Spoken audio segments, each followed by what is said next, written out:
We are exonerated because the actual perpetrator confessed and DNA proved it. That guy says he still stands by the original guilty verdict. He dismisses the scientific evidence rather than admit he was wrong. He has never changed, and he never will.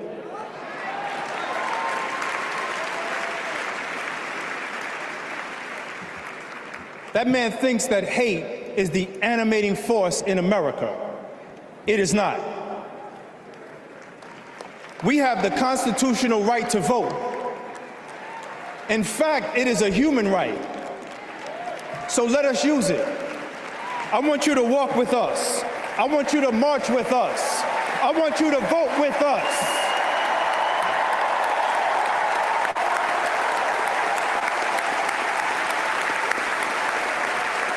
And together,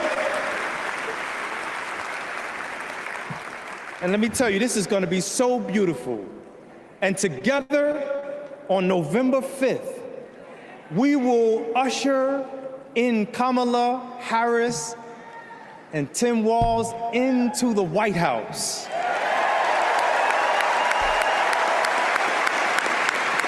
So I want to do this. When I say one day, I want you to say, see us. One day, see us. One day, see us. When they see us, America will finally say goodbye to that hateful man.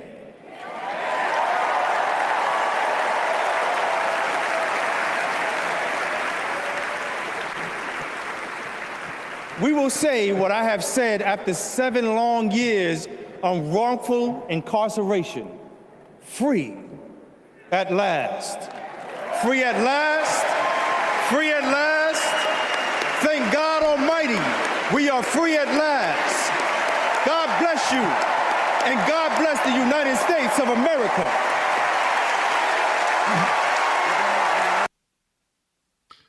That was The Majority Report with Sam Seder. The destiny of America is always safer in the hands of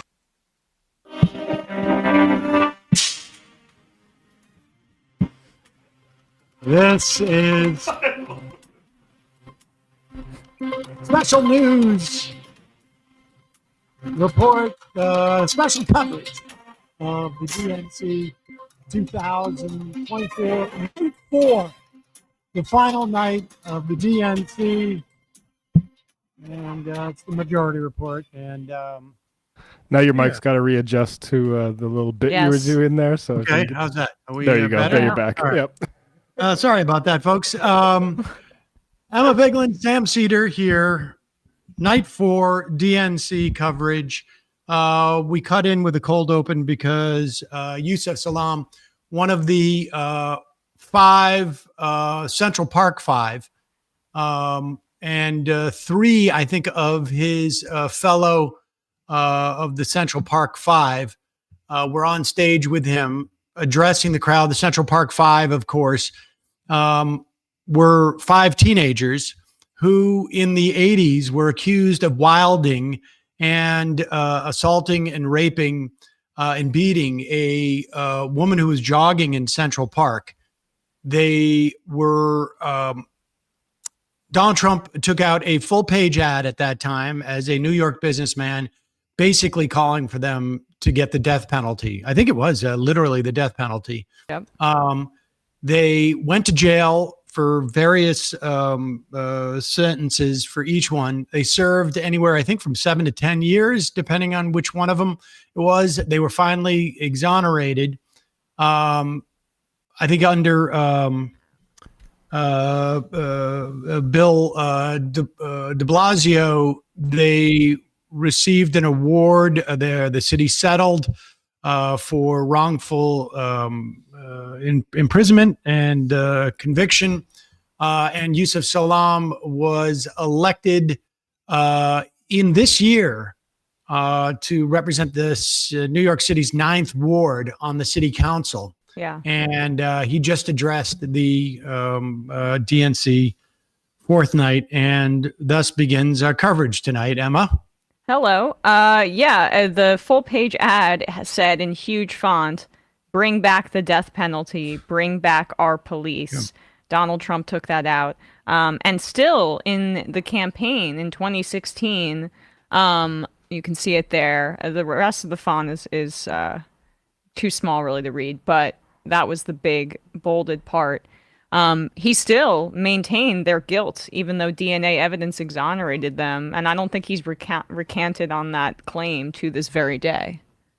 Yeah, I mean, that's typical Donald Trump behavior, I guess. But yeah, I've seen the birth certificate. Yeah. How can we really know? How can we really know? I've moved on now. I feel better about everything. It's okay. So I'm good. So don't worry about a thing. But that's where we are now. And they just spoke and addressed the DNC. But let's start off. I mean, let me just go over who we're anticipating speaking, and then we can take it from there. It is now 8:11 on the East Coast.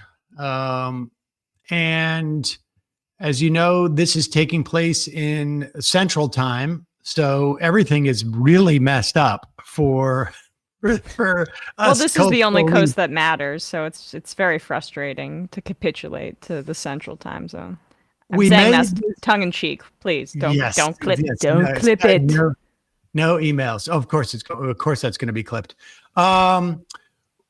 Obviously, the Rust Belt, the key to Joe Biden's electoral strategy. It's still pretty much the key to Kamala Harris, even though that it now appears that she has a second path.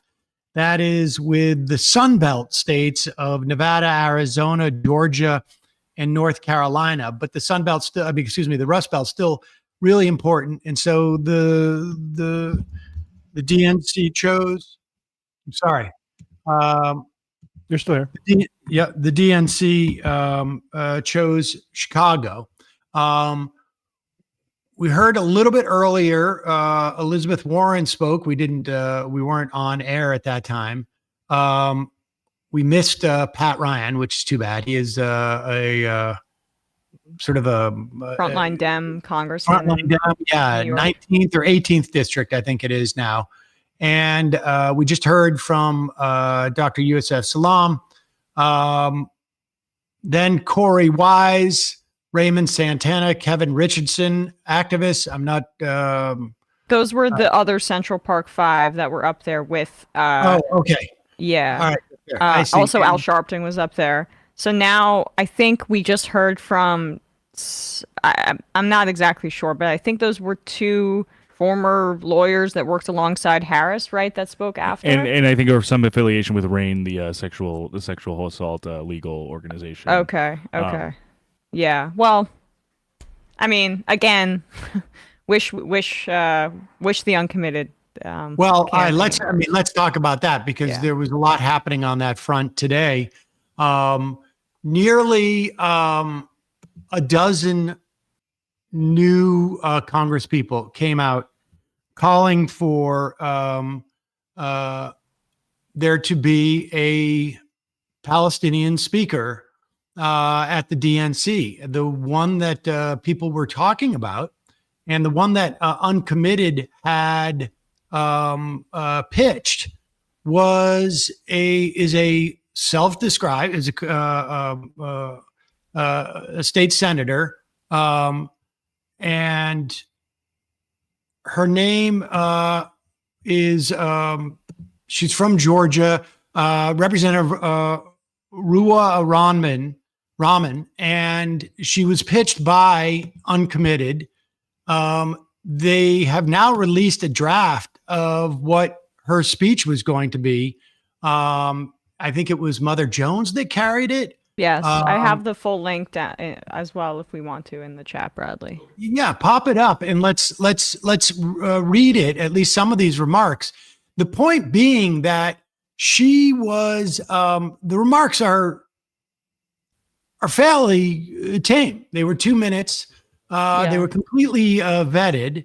And at one point, there was reporting that the Harris campaign said that they had agreed to allow her on.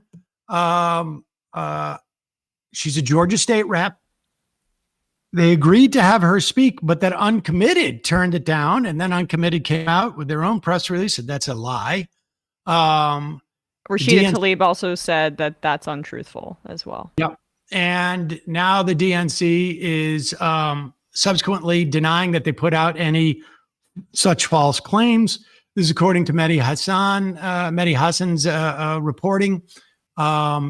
And so this has become, a really, to a large extent, a real failure, it seems to me, of, and ultimately, I would imagine this is a function of the Harris campaign. Although the DNC is sort of like the cutout. But the list of people who are calling for this, for her to speak tonight. Keith Ellison, UAW, Maxwell Frost, who will be speaking a little bit later, said that she should have been, or should be, I guess he said this afternoon, allowed to speak. AOC, Zooey Zephyr, Representative Zooey Zephyr. Zoe, from Zoe, excuse me, Zephyr. Is she a trans? She's trans, yes. That trans representative from Montana that we've featured her before, I think. Yeah. Yep. Mayor of Chicago.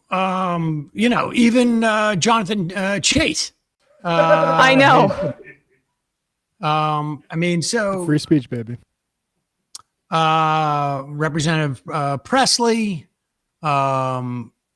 Chewy Garcia, Chewy Garcia, Ro Khanna, Congresswoman Delia Ramirez. I think she had already done that. Van Hoyle, Congressman Van Hoyle. Kazar of Texas says, in general, there should be a Palestinian American on stage.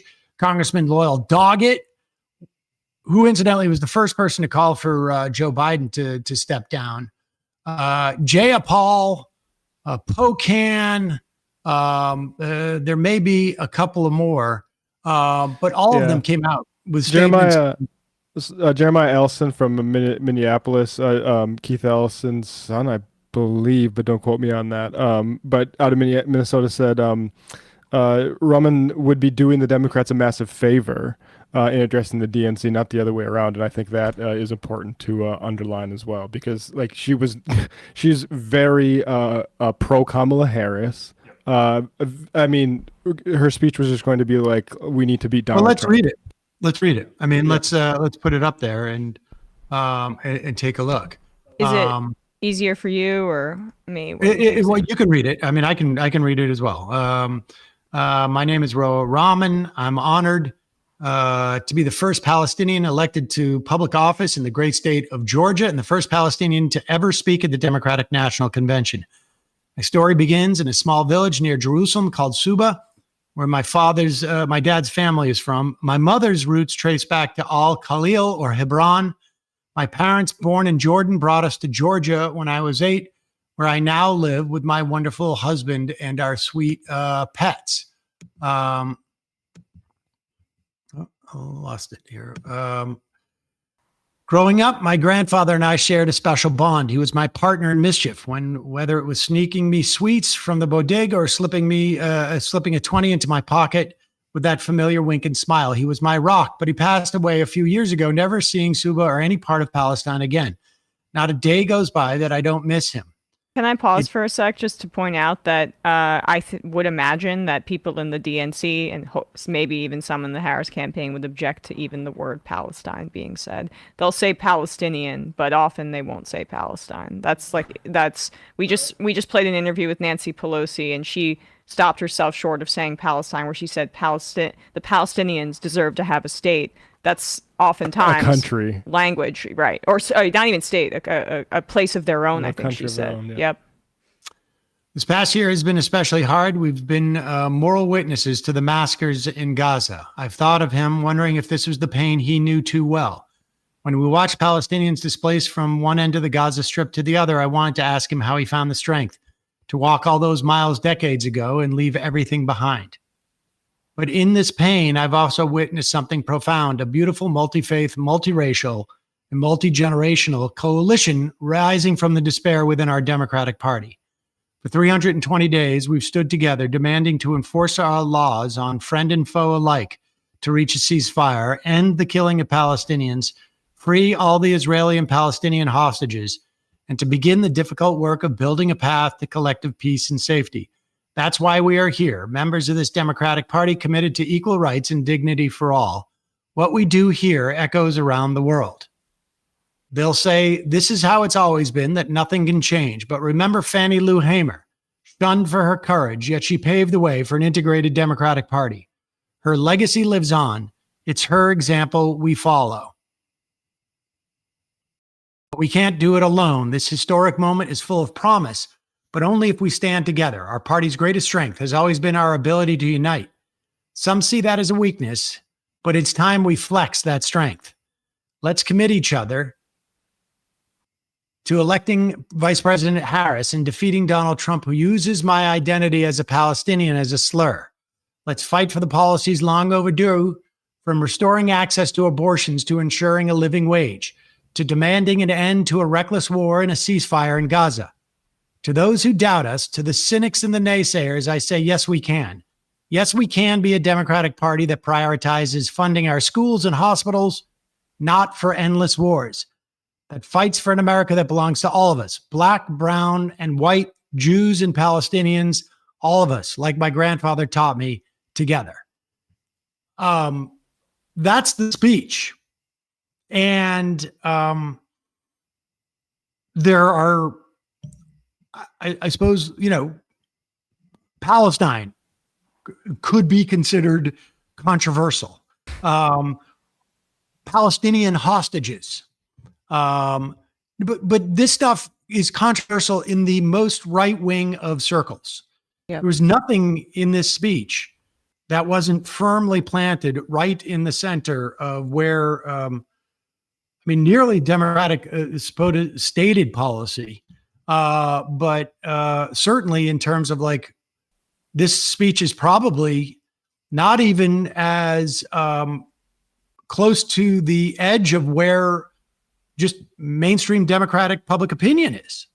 And in terms of how aggressive, like there's no call for conditioning aid to Israel, which is a majority held position within the Democratic Party, at least in terms of like this Deb Haaland. Yeah, it is. I mean, okay, not that we need to get to her, but I hear what but exactly well said, Sam, right? That should have been allowed. This should have been allowed. And it's a it's just basically a political error. And let's also be clear here. It's racism. Yep. At the end of the day, it's racism, because the idea that you're not going to allow this woman to go up on stage, who is clearly a Harris supporter, who is calling people to support Harris, who is in no way going against, she is a pledged delegate. There is no way that you can say she would be inconsistent with any of the speakers here. If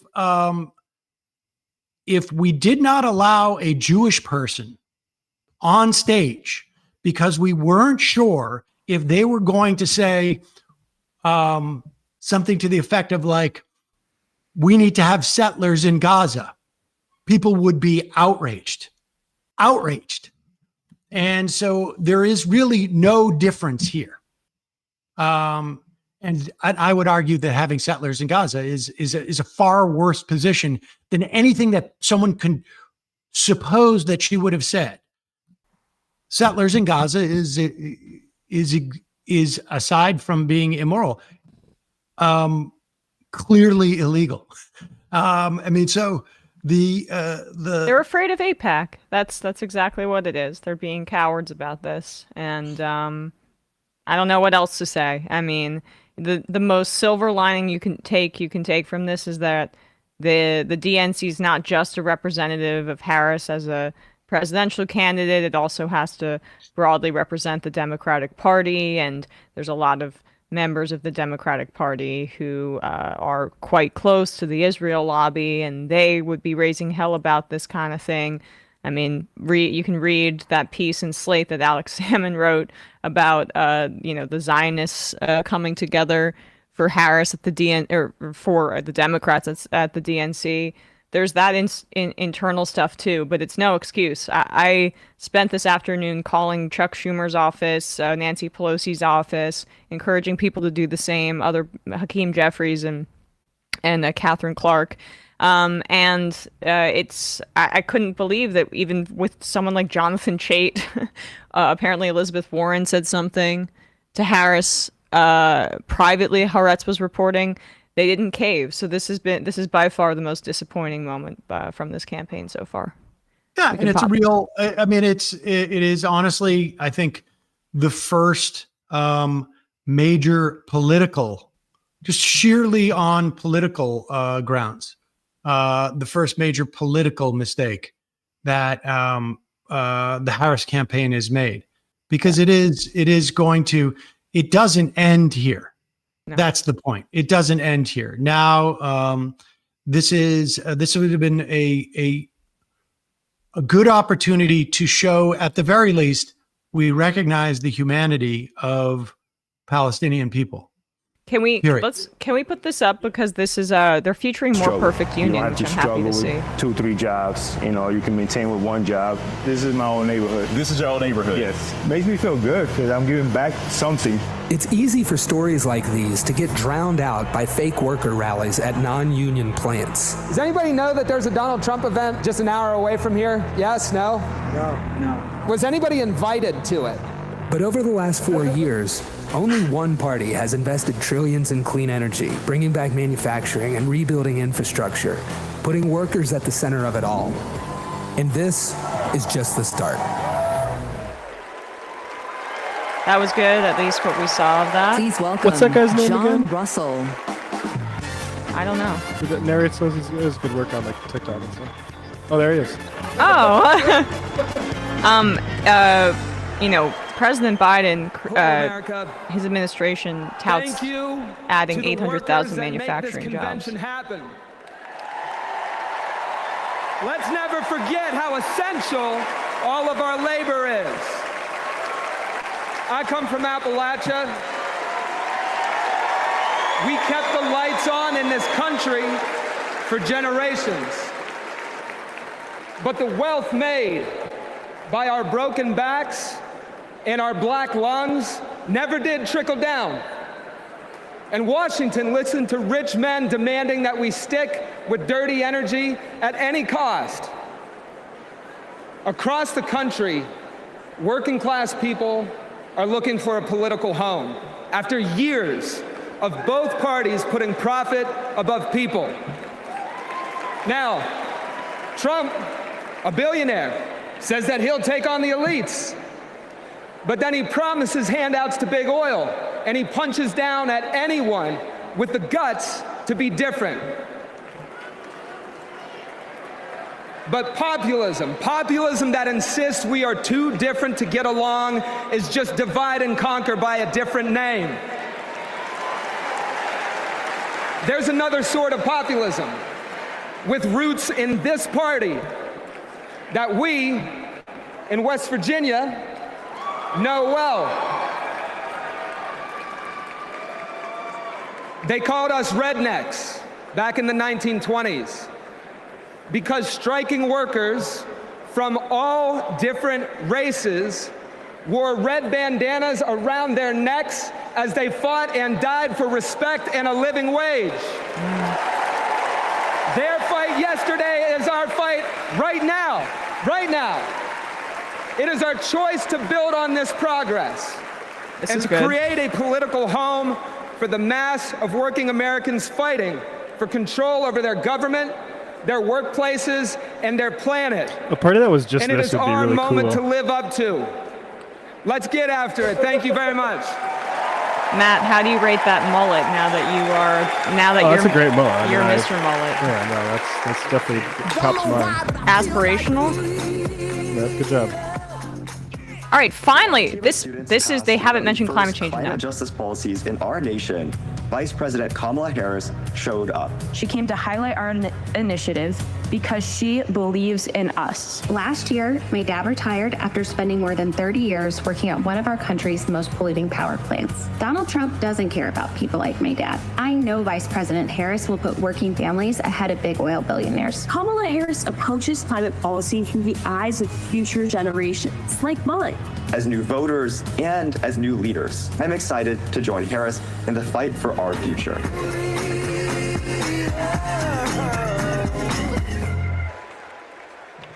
Please welcome Florida Representative Maxwell Frost. Okay, this is our best chance. Oh. Well, Kazar too, right? I don't think he's speaking. And I'm proud to be the first member of my generation Maybe I'm wrong. in Congress. Maxwell Frost follows me on Twitter. Proud to I like him already. Central Florida. You might expect me to talk about how climate change will impact our future. But as a Floridian, as a Florida man, I'm here to tell you that the climate crisis isn't some far-off threat. It is here. Donald Trump and J.D. Vance think they can divide us by saying this crisis is some type of hoax. But I've walked the streets of communities that have been forced to rebuild after hurricane flooding destroyed their homes. I've heard the stories of immigrant farm workers made to work in horrid conditions exacerbated by this crisis. And I felt the scorching record heat and know that climate change can sometimes feel like an unstoppable force. But with our movement and with organizing and an administration that cares, we are making progress.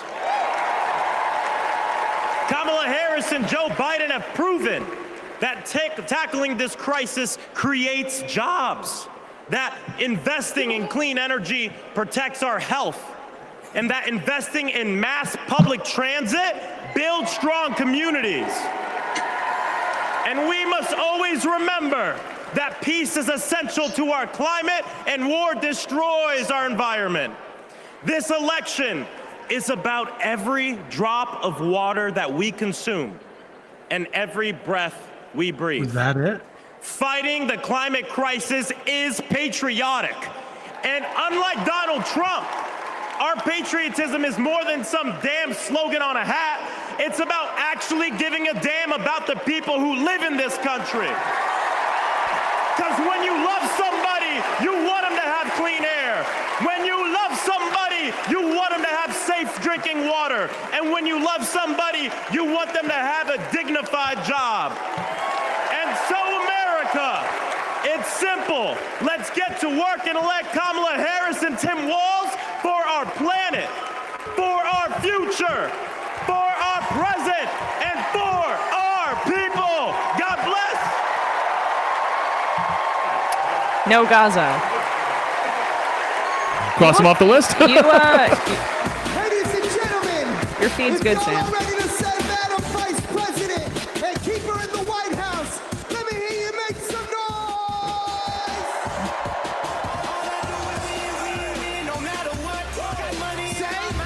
All right, we should probably This is cut away when we get millennial. to the music. They're doing a lot of millennial music needle drops from Lil Jon to this. Yeah. DJ Khaled, so a Palestinian. Oh, but doesn't say anything about But it. one of the most craven, cowardly ones around. Yes, certainly not a Hadid, that's for sure. Yeah, I'm pretty sure he is. Yeah. I've been seeing a lot of people taking him to task. He's lately. been, yeah. There is rumor of a special guest tonight. It's not going to be a Palestinian, would be my guess. It's going to be Beyonce. But people are saying Beyonce. I guess Mitt Romney said it's not going to be me. Somebody was also implying that it would be George W. Bush. By somebody, you mean your new friend Don Lemon, who said that he has had intel. Attention-seeking Don Lemon? Hey, he likes this show. Okay, sure. I'm sure that was sincere. He's a fan. He's a... It's honestly wild they're playing DJ Khaled. New Lines magazine, DJ Khaled's disappearing act. Rather than wondering why the Palestinian American artist has chosen to stay silent on the war in Gaza, we should ask if his voice is needed. Good. Steph. Steph.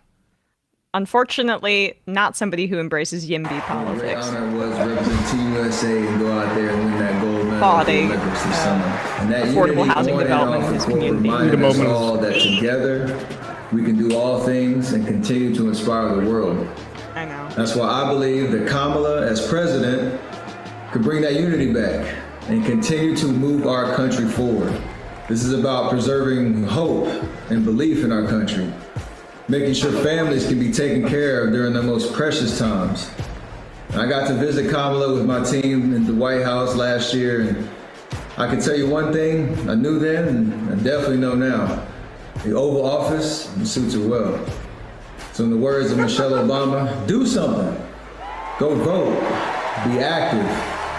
Let's show out in November like never before. It's been an honor for me to represent our country. It's an honor to support Kamala. So let's all do our part. God bless. Please welcome Democratic nominee for U.S. Congress in Alabama, Shamari Figures. I see some Jim Brown. And actually, Al Horford's sister. Good politics. Oh, yeah. This guy, Shamari Figures, who's speaking now, is he won an open seat in Alabama. He was one of the many crypto-backed. He was backed to the hilt by crypto in this race. Let's get some volume. Yeah. Alabama's 2nd congressional district. This is the district that gave America the Tuskegee Airmen. Crypto caucus. I guess if you're running in Alabama, and it is the more susceptible to taking crypto money. We gotta do better. In Montgomery, I know, Alabama. Not a ton of willing donors for an Alabama Democratic candidate, I think. This district is home to Mr. Good Trouble himself, Congressman John Lewis. You get Good Trouble coin? Look, my pathway to this stage was paved by a legacy of fighters. Fighters that include my mother, Alabama State Senator Vivian Davis Figures, who is here at her 11th DNC. And it also includes my father, my late father, Michael Figures, who was also a state senator and civil rights lawyer who sued the Klan into bankruptcy. Okay, respect. Listen, all of America, all of us owe a debt to courageous freedom fighters, both known and unknown, a debt that can never be repaid. But what we can do is ensure that the work of those fighters who came before us continues, and that our sacred right to vote is always protected. Kamala Harris gets this. She's working to protect our freedoms every single day. And that's why she will sign into law the John Robert Lewis Voting Rights Act once it is introduced again by Congresswoman Terry Sewell.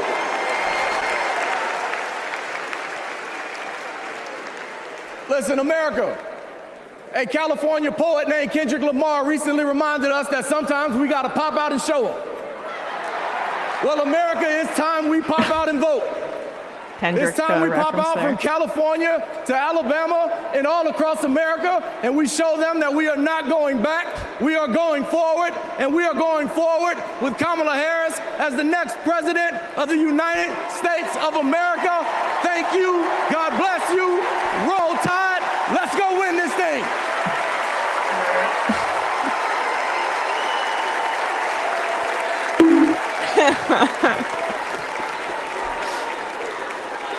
So what's he running for in Alabama?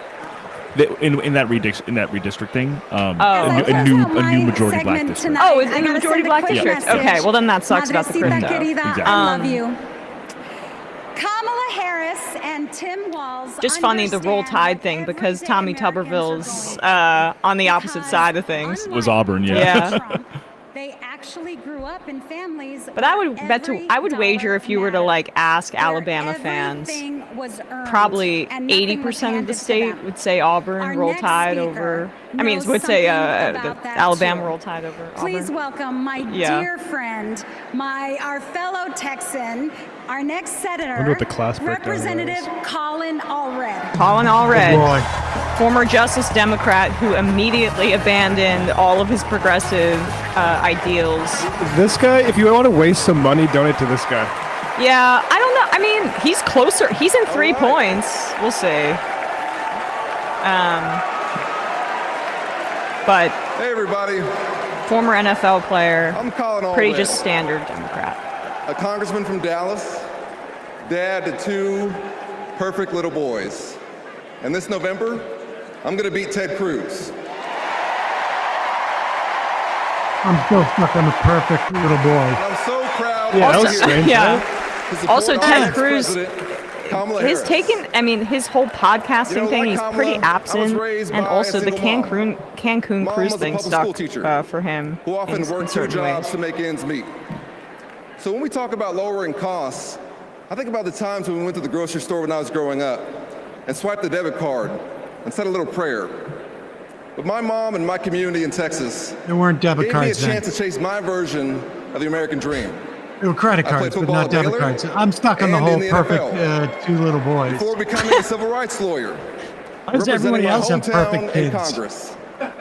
Now I'm the guy who's going to Hey, turn Reuben Texas Senate Retirement seat Fund blue. correcting me, saying it's more 70-30 Alabama-Auburn. Okay, but I've never even been to Alabama. I made a pretty spot-on guess if that's the actual ratio. No one cares my about opponent this Ted except Cruz. me and Bradley. All right. Me guys. Sorry.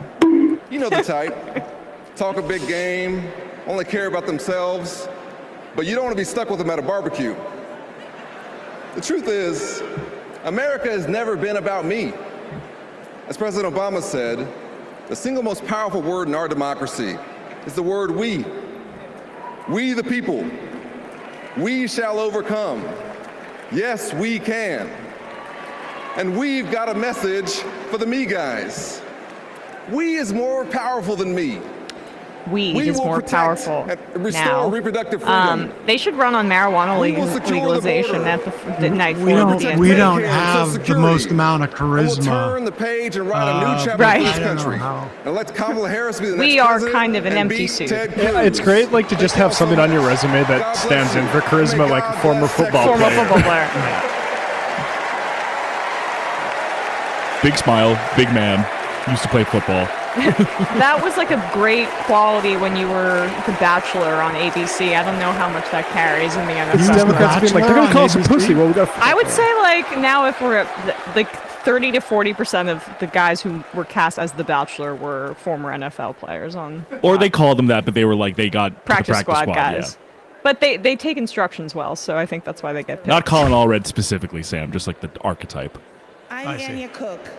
This is my husband, Derek, and our daughter, Anaya. 2 years ago, a miscarriage nearly killed me. At 16 weeks, my doctors told me to prepare for a stillbirth. I needed care. But my state's abortion restrictions kept it from me. I miscarried in a bathroom. I'll never forget my husband's face as he tried to stop the bleeding, trying to do what doctors should have been doing. When I reached the hospital, I'd lost nearly half the blood in my body. Jesus. I can't change the past, but I can, we can, choose a different future.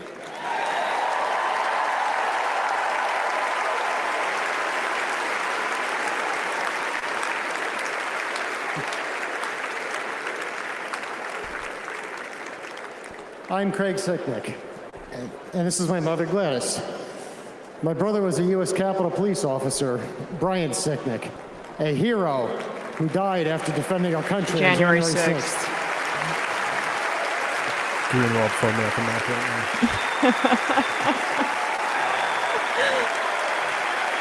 These sanctimonious liberals. My family knows how dangerous Trump is. He incited the crowd, while my brother and his fellow officers were putting their lives at risk. We need a real leader, not an autocrat who is stuck in the past. Brian, we miss you every day. That's really sad. I'm Gail DeVore. I've had type 1 diabetes since I was 11. Stressing about insulin cost has been a constant in my life. President Biden and Vice President Harris have moved mountains to help. Medicare can finally negotiate prescription drug prices. So they're doing like one instance of this per night for the DNC, which is good, right, Sam? Insulin is Yeah. capped Oh, no. I mean, at $35 for Medicare the insulin thing recipients. is such a big deal, And but when does not elected, have Kamala Harris plans to extend the that resonance cap one would to expect, the it rest seems. of us. Well, But we'll talk about that in a sec. I want to hear the other ones. That's But the future I want. That's the future I am voting for. when those other drugs kick in I'm 2026. Lonnie Romero, owner and CEO Yeah, of but Mothership that's still Coffee in Las Medicare. Vegas. I put in work to build my business. When COVID hit, this administration's support kept us moving. I hired staff and we grew. We've more than doubled in size since the pandemic, and it's just not us. Over the last 4 years, what a sheep. 19 million new I bet you business she's back applications have been multiple filed. times, too. You can tell. Like Trump, I grew up in Queens, but unlike him, I built my business with grit. That's my story. That's the Is American undocumented story. labor technically Let's grit? turn the or, page on Trump. As if so, BT.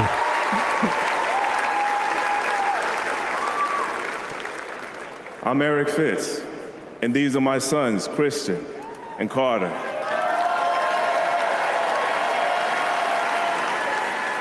I always try to set an example for my boys, to teach them compassion, accountability, and resilience. I want those values to be reflected in our leaders. I don't want to have to turn off the TV because our president is lobbing insults or telling lies. I'm tired of all of the hate.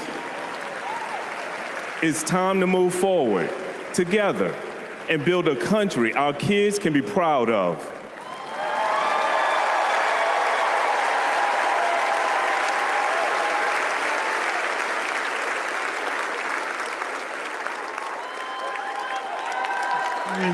That segment to me, like, Better than any most speeches. cut, cut 25% of the politicians and just drop 3 more of those segments in throughout the night. I mean, there should be one every hour.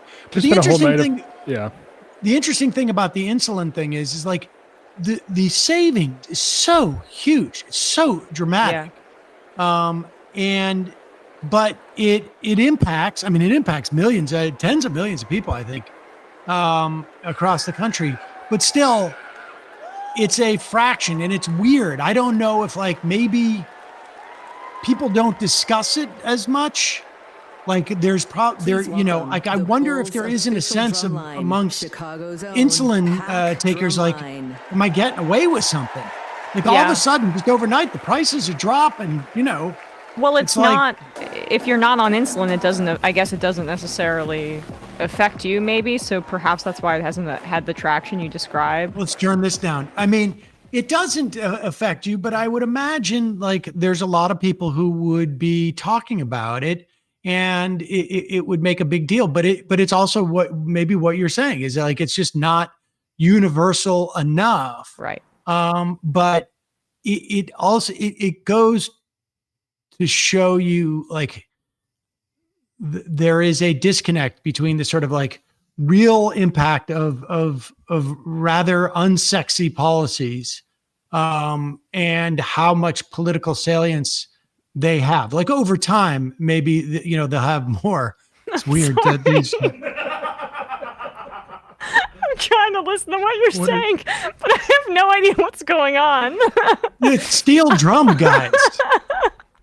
Who are also very intense percussion. You see Skrillex in the back over there? Oh my god! Wait, for real? No. This long-haired white guy. But I mean, I can tell you that my late cat Manny had diabetes, and even his insulin dropped by almost $200 a bottle. What? And it was $300 a bottle, and then it went down to $100. And the first 2 times that I got it, I was like, I'm not going to say anything. Yeah. Like maybe somebody made a mistake.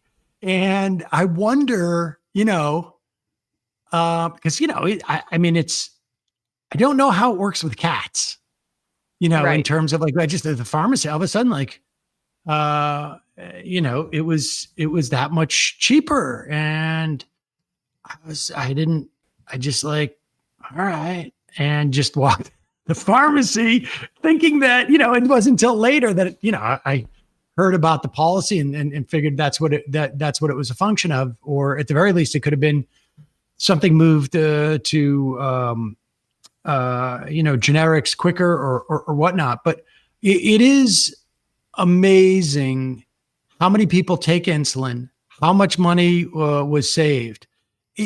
I'll tell you what's a barometer of it. I don't know what the figure is. And if I don't know what the figure is, then, it seems like maybe they're not doing a good job communicating. Like Americans have saved X number of dollars in just the 10 months it's been in terms of the insulin savings, and that we don't know that figure, that they didn't even articulate it. I think is a problem of political messaging.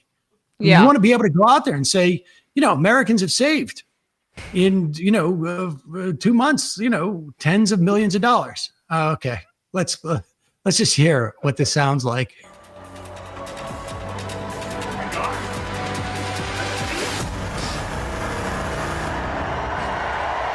You know what? Better with the sound off. Let's get Blue Man Group out there now. Better with the sound off. It didn't sound as good as it looked. The guy wrapping his legs around the face of the other guy, drumming upside down. So this must have been the special guest for tonight. The Chicago drum line. Right, I guess we couldn't fit a Palestinian in. Yeah. We needed that shit. Oh, I'm sorry, Sam. You were making so many good points, but I have this huge screen of them doing this like aerobic drumming next to me, and I didn't know how to not look at it. Yeah, no, I understand. The drumming. It is interesting though. I wonder if there is a figure out there, but it seems like it should be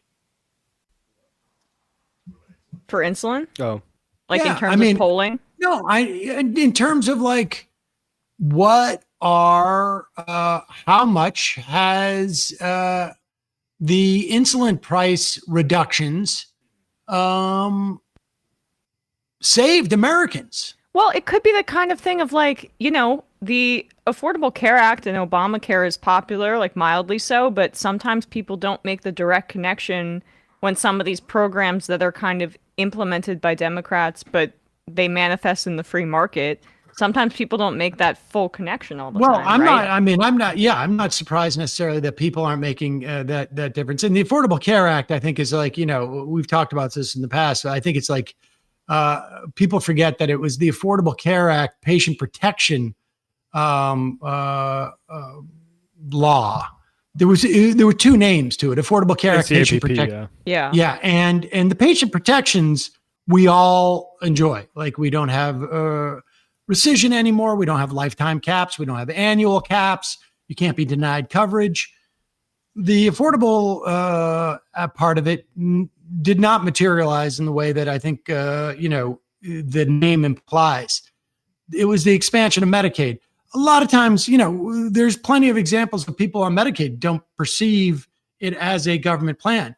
But I'm saying the messaging coming from the administration that I can Google how much have Americans saved on insulin, and there's no figure that the administration has put out that Americans have saved $100 million out of pocket expenses on insulin, whatever it is.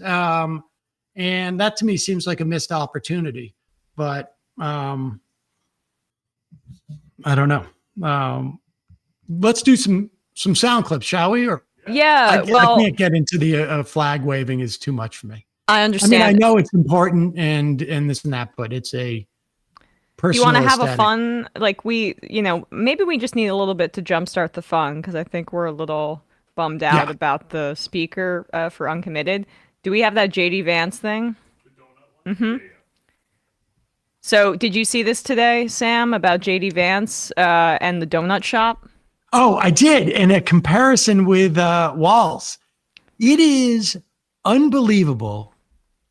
It feels like this is like an experiment where JD Vance is like it's like Dogtooth, where the parents raise the kids, and don't allow them out into society. Yes. Give them different names for everything. It's like JD Vance has lived in that environment. And then they said, like, let's put him into a donut shop and see what happens. Right. Yeah. It's also, a little bit like when aliens embody human skin, then they have to have human interactions. That's what it feels like to me. Let me say one other thing.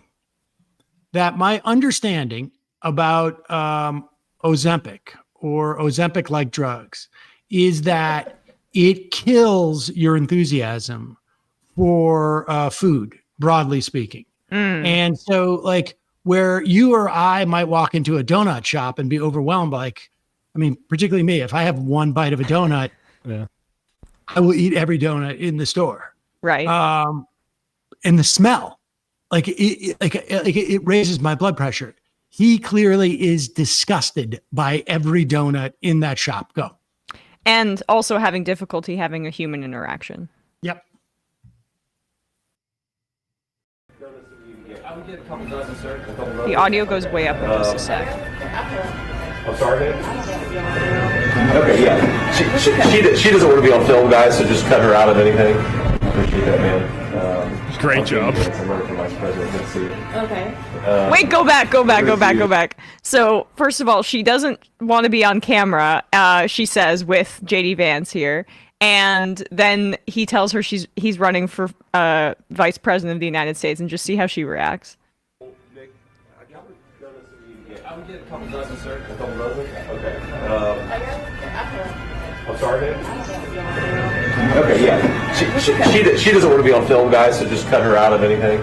Appreciate that, man. What an asshole. Okay. Okay. We'll do 2 dozen. Okay. Yep. My hair. And just a random assortment of stuff here. How long have you worked here? I've been here since the beginning of July. Okay. For this year. Okay, good. How about you, sir? Almost 2 years. Okay, good. How long is this? Everything. All right, pause it. I just like it. Now look, Okay. What answer did he contemplate they could give, which he would engage more with? Right, exactly. Like if they said I've been here, I've been here for less than a month, right? Or a month, it's July she got hired. So yeah, she's just been here for like 3 or 4 or 5, maybe 5 weeks, maybe 4 weeks, whatever. She's a new employee. And he's like, okay, how long you been here? And he's like, he's been here for 2 years. And his response Good to him, range there. Okay. Yeah. There's no, could one of them Do you like it said, here? What's your favorite flavor? I've been here for 35 years. Mm-hmm. I've been here for 35 years. And I know you look at me and I look like I'm not even 30, but I've actually been working here for 35 years. Okay. What did he expect they were going to say that he could have a human response to? He couldn't even think of a question to ask. How do you like working here? Right. Exactly. Because he can't say how do you like working here? Because they might go I wish my benefits were better. Well, here's what we want to do for you, X, Y, Z. Oh, I wish my wages were a little bit higher. Dang, I can't afford to live in a really nice apartment, or I have housing insecurity. Well, this is how I'm going to fix it. Okay, Good. She didn't even want to be on camera with him. Did you catch that? She goes. She doesn't, and they film her anyway. But and then so when he says, "I'm running for vice president." Right, they didn't. Well, at least it's CNBC, C-SPAN. But he says, "I'm running for vice president," and she says, "Okay." That's not the reaction you want when it's the potential vice president with you. Doesn't care at all.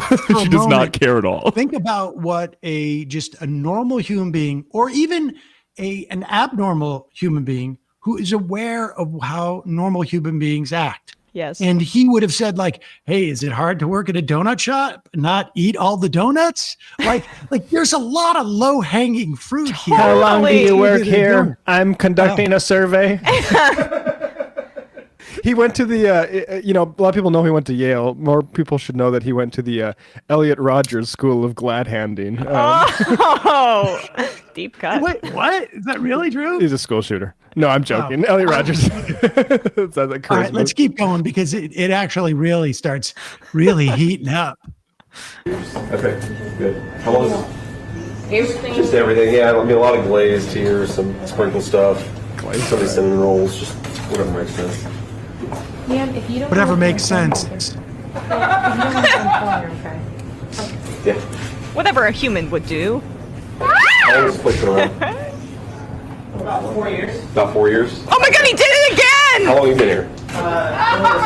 Okay, good. Okay, good. Okay, good. Yeah, it's, Deposit, like, what is the possible answer he thinks he's going to get from the third person? Actually, I don't even work here. I'm here to assassinate you. Like, oh, okay, now we've got a story. Like, or like, I'm actually robbing a bank. You mean we're stopping a robbery? Like, what is the answer that he thinks Is ready he's for going to follow-up.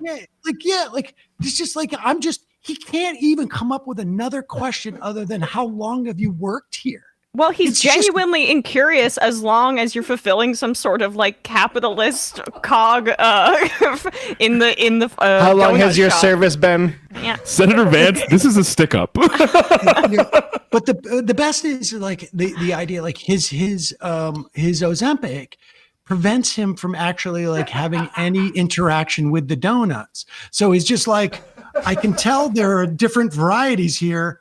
Whatever makes sense for human people who eat donuts. Yeah, my dad has, he got kicked out of a bar once when he was a teenager.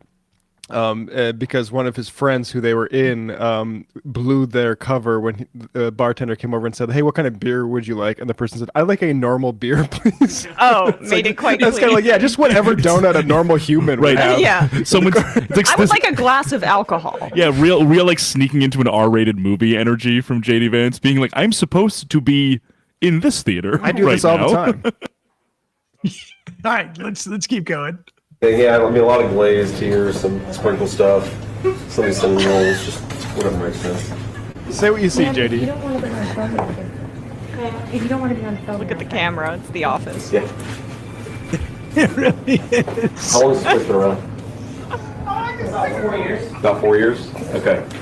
How long have you been here? A little over 6 months. Okay, good. 4 times? We're having fun. We're having fun, aren't we? Yeah, it's, Then the conversation's flowing. when we selected this place, I didn't know if it had been here for 20 years or 4 years, or, you never know. Sometimes you drop in.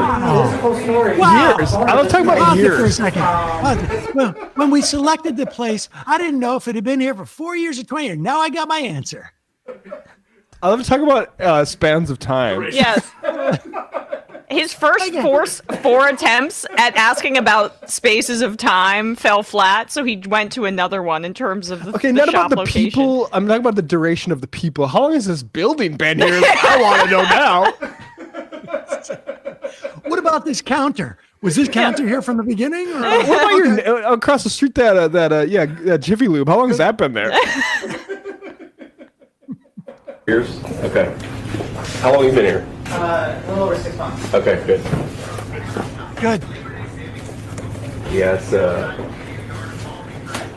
when we selected this place, I didn't know if it had been here for 20 years or 4 years, or, never know. Selected it. Sometimes you drop in. This whole story, the owner of this place, basically him and his uncle own his grandfather's school, which was founded in Douglas. Oh, okay. And his uncle. Right. She didn't want to be Yeah. on camera, so. So finally, someone stepped in and gave him some interesting content. There used to be an interesting case for the owners here, a story about the ownership. He's like, well, how long were they here? That person just couldn't deal with the awkwardness of the conversation anymore. She's like, I'll just throw this loser a frickin' I'll bone. give him the spiel. Yeah. Are they still dead? Is that? Oh, they're still Sam, dead? you'll like this. The Chicks, formerly the Dixie Chicks, cancel culture's victims are on right now. All right. Okay, They got rid great. of Yeah. Dixie. Yeah. Is that Bill O'Reilly? Well, I just thought you might enjoy the, No, that the was Bush. Emhoff. Oh, was it? Yeah, I know. I know. That was a. Hey, The Bush- Grandpa, you're. No. They just sang the anthem. I like. Oh, okay. Well, I like them for. They should do the one about grief they killing took the for that. ex-boyfriend. Oh yeah. Is George That's Bush going to Carrie come out Under- now? What? Bye, Trump. Oh wait, maybe that's not. Is that them? I don't know. No, that's about keying his car. Oh, is it? I thought they Yeah, killed him. nah, we're talking about different things. I think. Kerry Washington. Another celebrity. I don't think he cares. Well, where is she from? Scandal. Scandal, yeah. The TV show. Is that a TV show? Yep. Yeah, she's also in Django Unchained. Extraordinary. And tonight, we hear from our next president, Kamala Harris. Now, as I stand here, I know that there are folks on social media already saying, go back to your TV show, shut up and act. But I am not here tonight You're so defensive. as an actor. No, Well, that's that's a reference website. to the Dixie as a Chicks. mother, Oh, They okay. said, "Shut up and sing." as a proud union member. And Laura Ingram, right. and Lauren Ingram used to say it for LeBron too, like "shut up and dribble." Shut up and yeah. As a black woman, Her husband from is former people, corner on the Philadelphia because Eagles. I am an American and because I am a voter and because we, the people, are stronger when all our voices are heard. Look, I know that I am the one standing on this Don't. stage, but I am I'm like a not Jenga the tower here. in this story. You All their voices. are. Huh? All the voices, huh? You. We don't need to You hear are anymore. the messenger. I guess only if you're a celebrity, but not if you're a Palestinian. You can get on. Yeah. Yeah. All the voices. She said all the voices will be heard. That's Oh, I didn't catch that we're part. triggered Yes, by we're that. going to be hearing from the never Trumper Republicans. Like on fourth night, no, I say 5 p.m. Any other day, but I just no, I don't like that. Should we play a clip of? the Hulk Hogan thing's pretty insane. Oh yeah, let's do that. Let's. What happened with Hulk Hogan? Hulk Hogan apparently was at a bar and In Ohio. Remember, you got to be careful playing clips of Hulk Hogan. But anyway, sorry. Well, I'm this joking. is just taking words right out of his mouth as opposed to any physical acts that might have been portrayed on the internet. But Oh wow, this looks bad. Okay. it's not good. This is him at a bar in Medina, Ohio called the Thirsty Cowboy, and he has some fantasies about Kamala Harris. You want to get crazy? You want me to throw more beers out? You want me to body slam somebody? You want me to body slam Kamala Harris? I said, do you want me to body slam Kamala Harris? You want me to drop the leg on Kamala? Is Kamala a chameleon? Is she Indian? Okay, I like it. Ow. I'm gonna get heat for that one, brother. Oh, I was gonna say. That was not me, that was the beers talking. Oh, the beer's talking. Yeah. He wants to body slam Kamala Harris to a cheering crowd. Well, these guys did you get, also I mean, pick up the wait? Did you pick up the Indian slur too? Oh yeah. Yeah, that too. She's a chameleon. Yeah. Well, I remember. No. She said she's an Indian, and then he does how. Oh. Which Oh is, no, I didn't see Oh, that. you didn't pick up that. That is No. when he goes. That was and maybe this is just like it's that old. It was a mockery of Native Americans. right? Yeah. I mean, that's why he said, like, I'm going to get in trouble for this one.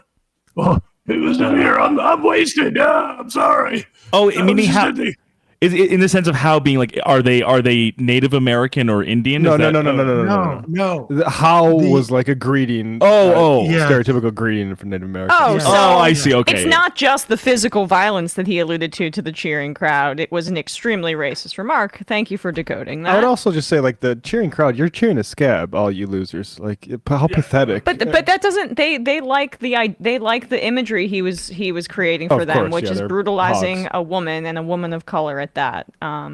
That's the featured speaker. I mean, so who is the Hulk Hogan of tonight, by the way?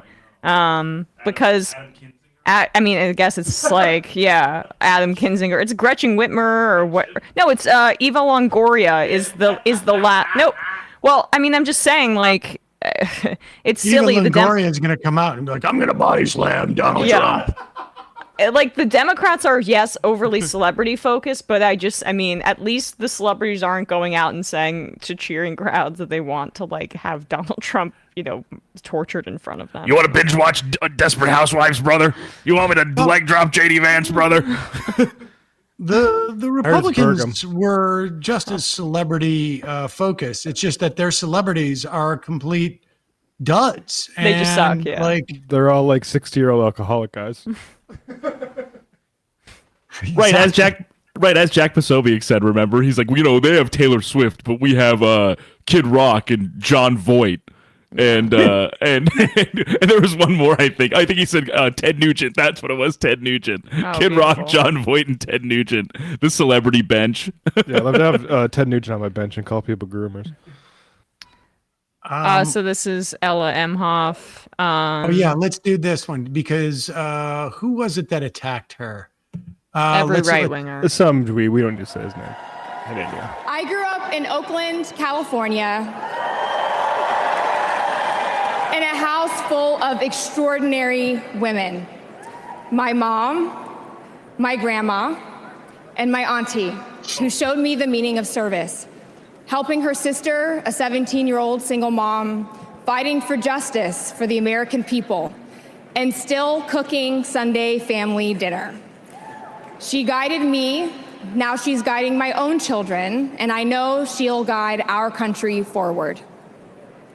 Kamala came into my life when I was 14. Famously a very easy time for a teenager. Like a lot of young people, I didn't always understand what I was feeling. But no matter what, Kamala was there for me. She was patient, caring, and always took me seriously. She's never stopped listening to me, and she's not going to stop listening to all of us. Will she listen to you about the UNRWA fundraiser that you posted? Please! Kamala Harris is my godmother. To me, her advice means everything.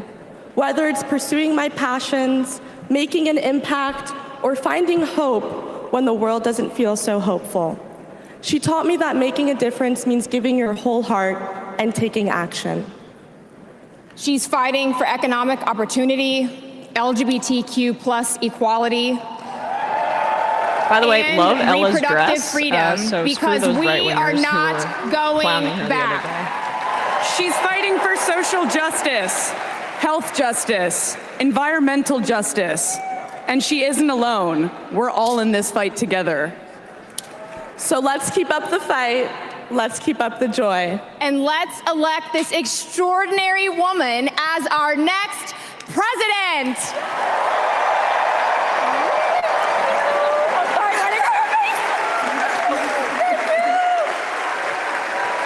It's cute. It's like the family they're actually real people.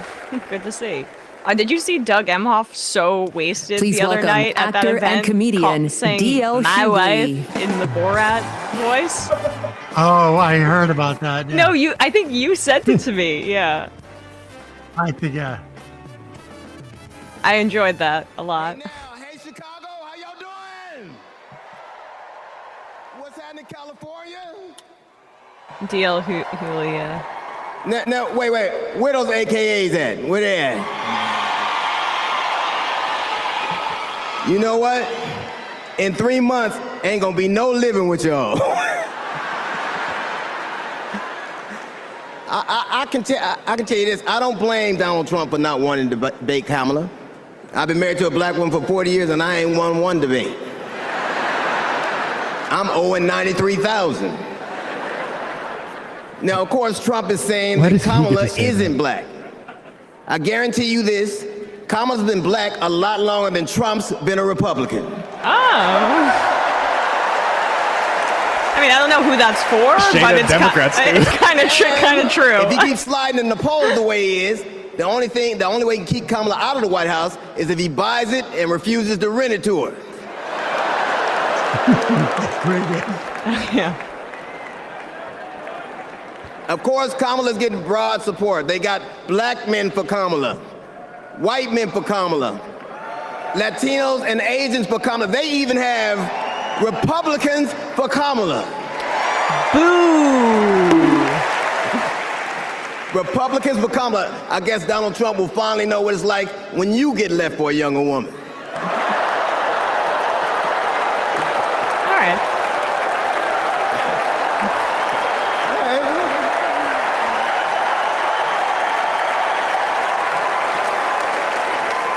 But seriously, Kamala knows the truth about the American dream, that hard work is not enough. Hard work alone is not enough to succeed. That you need access and information and opportunity. And she knows that some folks are often denied those very things. As president, she will give each and every one of us a fair shot in life. We heard the jokes. The jokes are pretty good. Labor of Love 420. Can we get Sam a proper soundboard a la Jason Miles? Well, I have one in the office. Grizz Johnson. Donnie can't admit being wrong. He sees it as weak. His father made him view weakness as worse than death. Maybe if he was a little more willing to admit fault, he wouldn't be so bad at business. He can't run a casino. Joanne in Massachusetts. Hey, speaking of the death penalty, did you see how it's repealing it is no longer on the Democratic platform? Yeah, you know, I headlined that today. I saw. Yeah. It has been since 2012 in the Democratic platform form to repeal the death penalty. This is something that, like, I felt Al Gore should have basically called for a moratorium on it, federal moratorium on it in his election in 2000. It's gross. I mean, and it's part of like the prosecutor sort of angle that they're going for. It is so much of that, I think, is a direct result of the absolute BS that was going on in New York in the run-up to the 2022, I think it was, election. Was it 2020 or the 2022? It was 2022 election, where Eric Adams was running on, these crime narratives. We now know that crime is dropping precipitously. We had gone through a once-in-a-lifetime pandemic. Crime went up, and then all of a sudden the Democrats get on the defensive about crime. Crime has dropped precipitously. Mm-hmm. And all of that talk of the crime is why we get stuff like this. You know, this goes to show you what the implications are of these narratives and why people fight so much over these narratives and why it is so unhelpful for people to uncritically just adopt these narratives that, crime is rising. Well, this is like what happens from that. And the fact is, it's not. And the fact is that capital punishment has never been an effective deterrent to crime. We have undoubtedly killed dozens, if not hundreds, of innocent people in the history of these executions. We still don't have the capacity to know that that someone is guilty, is definitively guilty, so much so that you could end their life. It's also, from a moral perspective, I think is highly problematic, but I think it's also really problematic where the state can determine that there is, in fact, instances when you can murder someone where, it's one thing to say that we wage war.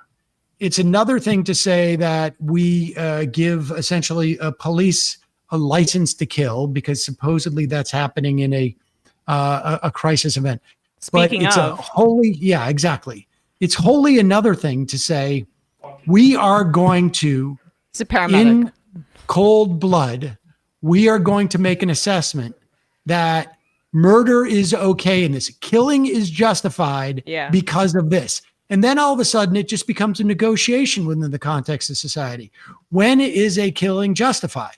Right. And so by the state, and it undercuts things like, I mean, this guy's a paramedic, but things about fighting police brutality, for example, or, you know, it undercuts fighting police brutality, but also sends a message to people in society, broadly speaking. It devalues life. And it's just wild that we argue against libertarian, like the right wing, against all this sort of stuff about the government and what the limits on government should be, and we're the ones that don't want it to be able to kill people formally. And cold blood, Matt pointed this out earlier, that this was kind of a strength of Harris's in her record as Attorney General in California. I think cops weren't happy with her. Yeah, she pissed off the police in, maybe it was in San Francisco, I forget, but when they wanted the death penalty for somebody, I think, who had killed a cop, and she stood firm on that front. So why not include? I mean, it wouldn't have made a headline if it was included. No.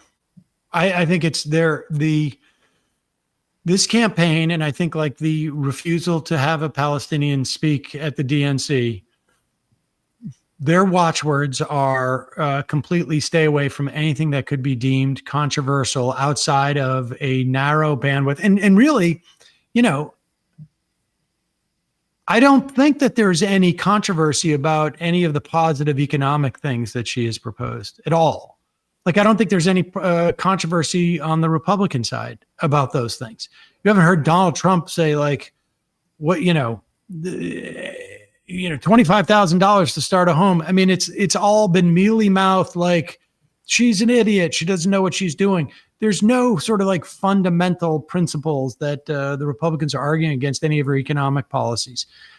They are so timid and so afraid of Israel, Palestine, immigration, and crime that they are running the clock backwards. They're going backwards, which is, contrary against apparently what they're to saying, and disappointing. Blue screen Jeff. JD Vance's contempt for those employees is palpable, and they can absolutely tell. Sleepy Devins, have you guys not talked about Josh Hawley video of him bum rushing Lucas Kentz at the Missouri State Fair? He tried to force a debate out of Lucas when they were both asked not to debate at the state fair, but Hawley still tried. Please look it up. You guys need to talk about this. I've not seen the news out of Missouri. What is happening with this? Is this what they're highlighting? Is this crime? Jordan didn't deserve to die that way. Oh, it's police brutality. Reports of an active shooter at a high school. Gun violence. These students have now lived through so many of these shootings since they were born almost. We were praying and crying. I don't know how we're alive. An active shooter at an elementary school in Uvalde, Texas. Multiple children have been killed. Most of the body so mutilated that only DNA tests or green Converse could identify. Trump did nothing on guns and was proud of it. There was great pressure on me. We did nothing. After a mass shooting in Iowa, Trump said, I'll have to get over it. "You never get over it." Kamala Harris and Joe Biden refused to get over it. As district attorney, she got illegal guns off the street. As Attorney General, she took on transnational crime rings and stopped gun trafficking. As Vice President, she helped pass the most sweeping gun violence legislation in 3 decades, keeping guns out of the hands of criminals, expanding background checks, closing loopholes. The assault weapons ban. We'll finally pass red flag laws, universal background checks, and an assault weapons ban. There we go. Kamala understands the fight we're in.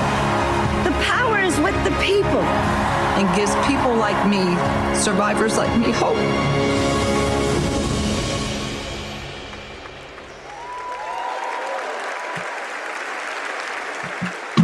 When I worked for every town Please for gun welcome safety. Georgia Representative Lucy McBath.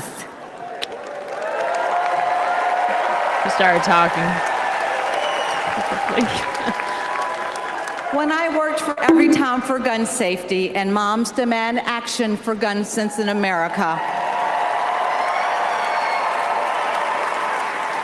I saw firsthand the power of telling our stories. You've just heard mine, but there are many more to tell.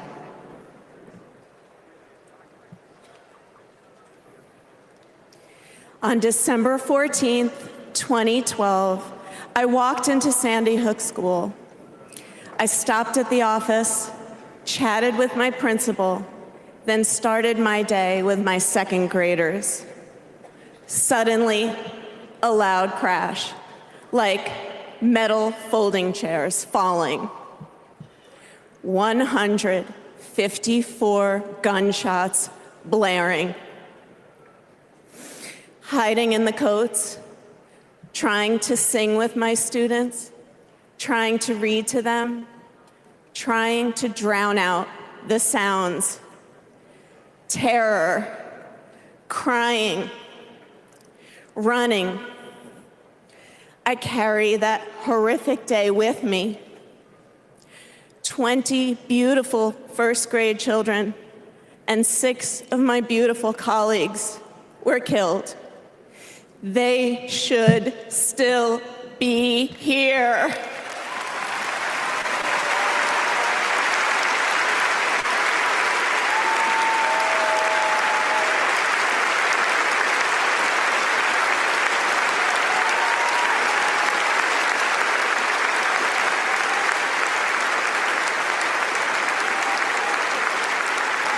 It's 10:30 a.m. at Robb Elementary in Uvalde.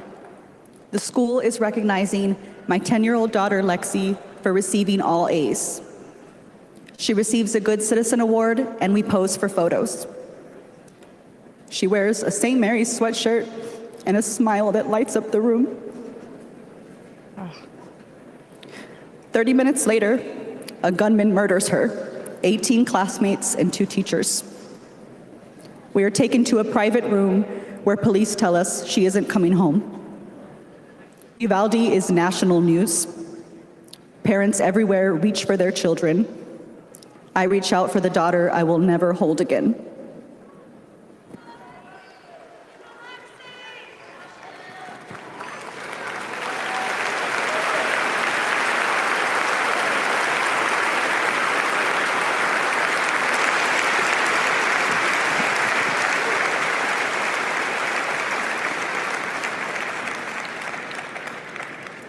My niece, Sandy Patrice, was 22.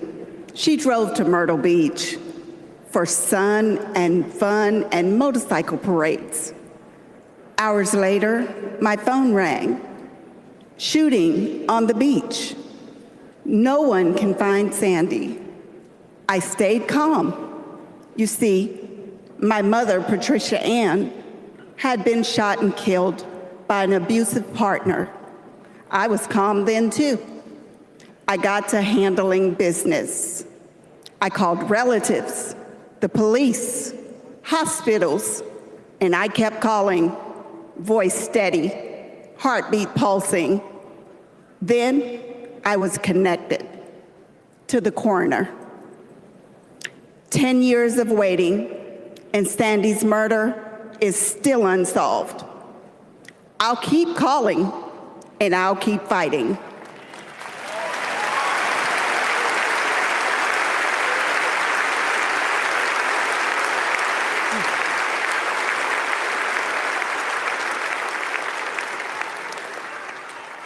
I was in high school when my classmate got shot. It changed my story. Instead of worrying about taking a test, I started worrying about living to take another test. They say schools are for learning, and I did learn a lot that day. I learned how to run, how to hide and drop, that what happens in the news can happen to me. But I learned something else too. that we can write and must write a new story if we choose to.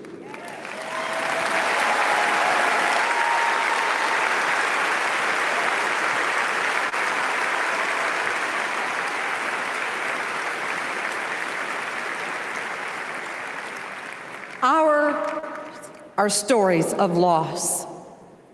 But make no mistake, our losses do not weaken us. They strengthen our resolve. We will secure safer futures that we all deserve. We will organize. We will advocate. We will run for office.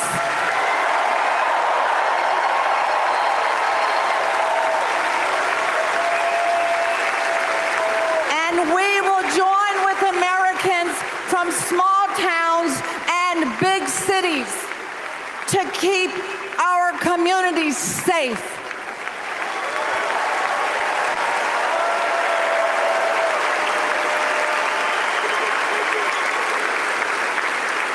And we will elect leaders like Kamala Harris, who won't just empathize, but will act.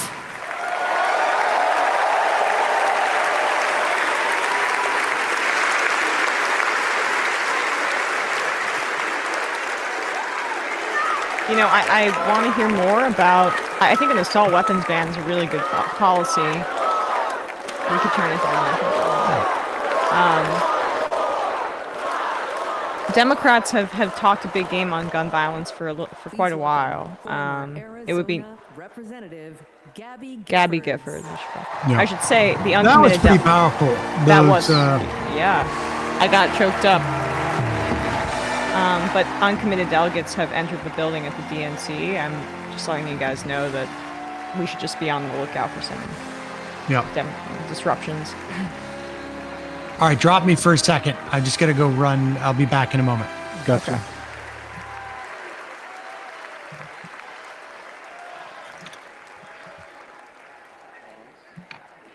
For people that don't know, Gabby Giffords survived an assassination attempt by a gunman. Was shot in the head. Gabby Giffords. Her husband is Senator Mark Kelly in the great state of Arizona. Arizona. And she was a congresswoman at the time when I she was born was with shot. grit. I grew up racing motorcycles, mucking stalls, and exploring the beautiful desert. I fell for an astronaut.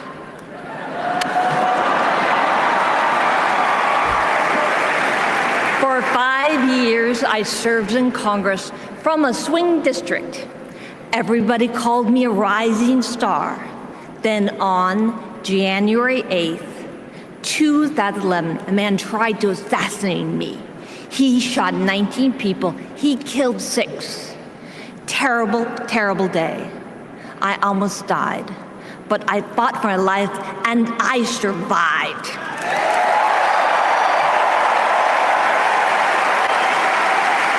I learned to walk again, one step at a time. I learned to talk again, one word at a time. So many people helped me as I worked hard to recover, including a decent man for Delaware who always checked in. He still does. Very decent. Thank you, Joe Biden. Thank you for everything. Joe is a great president. My friend Kamala will be a great president. She is tough. She has grit. Bring it down just a second. Kamala can beat the gun lobby. It's good, but she we get it. Can fight gun Unite against gun violence. I would just recommend the filibuster is killing us. If you want to be serious about this, and like I enjoy participating in the emotion as much as anybody, but have to get serious about what this actually means if we're not going to just deploy this for campaign purposes. Yeah, no, I hear that, and it's very similar with some of the police brutality stuff. Or abortion. Yeah, or abortion. Harris, at least in 2020, said she'd eliminate the filibuster to pass the Green New Deal, but then she's walked back a lot of that stuff. So, again, cipher situation, as Sam likes Just to insert say. filibuster into these conversations when you can, folks. Yes.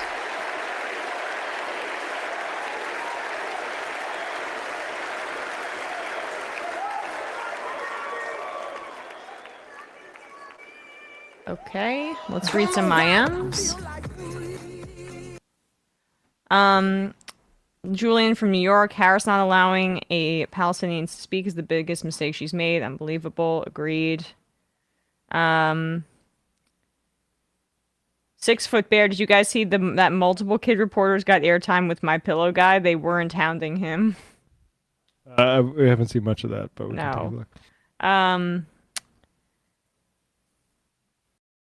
look. Big Beef says, "Hey Bradley, how long have you been here?" Okay. How long have you been here, Bradley? Working here? Yeah, how long have you been here? So it was 3 months. It was 3 years in July. How long have you been here? Like 4 years in November. Yeah. I've been Okay. here, good. Good. Okay, job. good. Good job letting time elapse. Good human conversation. You know, when I selected this job, I didn't know if it was a show that had been around for 20 years or for 5 years. But now you've been around here for 3 years. Yeah. I've been here for 4 years. Good. And Matt's been here for 9 years? Yeah. Something like that. Okay. Good. Good. Hey, Sam. How long have you been here? Oh. Okay. Good. Good stuff. Glad we have this talk.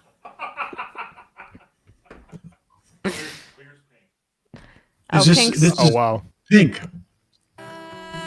She's singing. Pink. Pink, I'm going to pretty I'm unproblematic going to- singer. I'm going to state the obvious. No idea who Pink is. I'm familiar with the color. I did not know it was also a person. So I'm just gonna. I think everybody. That's not a shock to anybody. Do we want to watch Pink? Because I know nothing about her. No, I don't think No, so. I don't think we do. I'm going to get some actually. more water. I'll be right back. I mean, Okay. she was on You with enjoy my. Oh, sorry. Go ahead. What? Lady Marmalade from Moulin Rouge. You remember that song? Oh, she did that? She was part of that. But anyway, yeah. So I was trying to get back to 2003. Last time Sam was paying attention to. Oh wait, I remember Moulin Rouge. I never saw it. Okay. Well, yeah. There you go. At least you. Wait, Shark Tale? No. Okay. Sam, your audio is coming in a little weird for some reason. Is it? That's what My I'm hearing audio on- is now? I'm hearing What? it on stream. Turn off the reverb, Sam. That's weird. Yeah, it's a little like spacey. Hold on 1 almost. second. Try and. Oh, I see what it was because I muted him. Now try. Oh, okay. Yeah, no, we must Check have had one, two. two, Yeah, check I one, think two. you're good now. Okay. We had two different sets going on Okay. at the same time.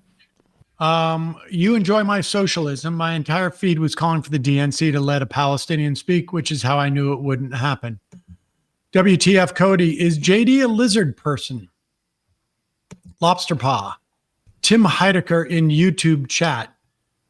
I hope that's not the case. I imagine it's not the real one. He's probably got better things to do with his life. Oh my God. Sam, Tim Heidecker is in the chat saying you're unprofessional for wearing a hoodie. I'm on vacation. Industrial, Tim, whatever. This guy. Unbelievable. Miller time. What if Chuck Schumer follows you? Listener from Compton. If possible, can you turn on the captions for the DNC feed? Yeah, can we do that? Oh yeah.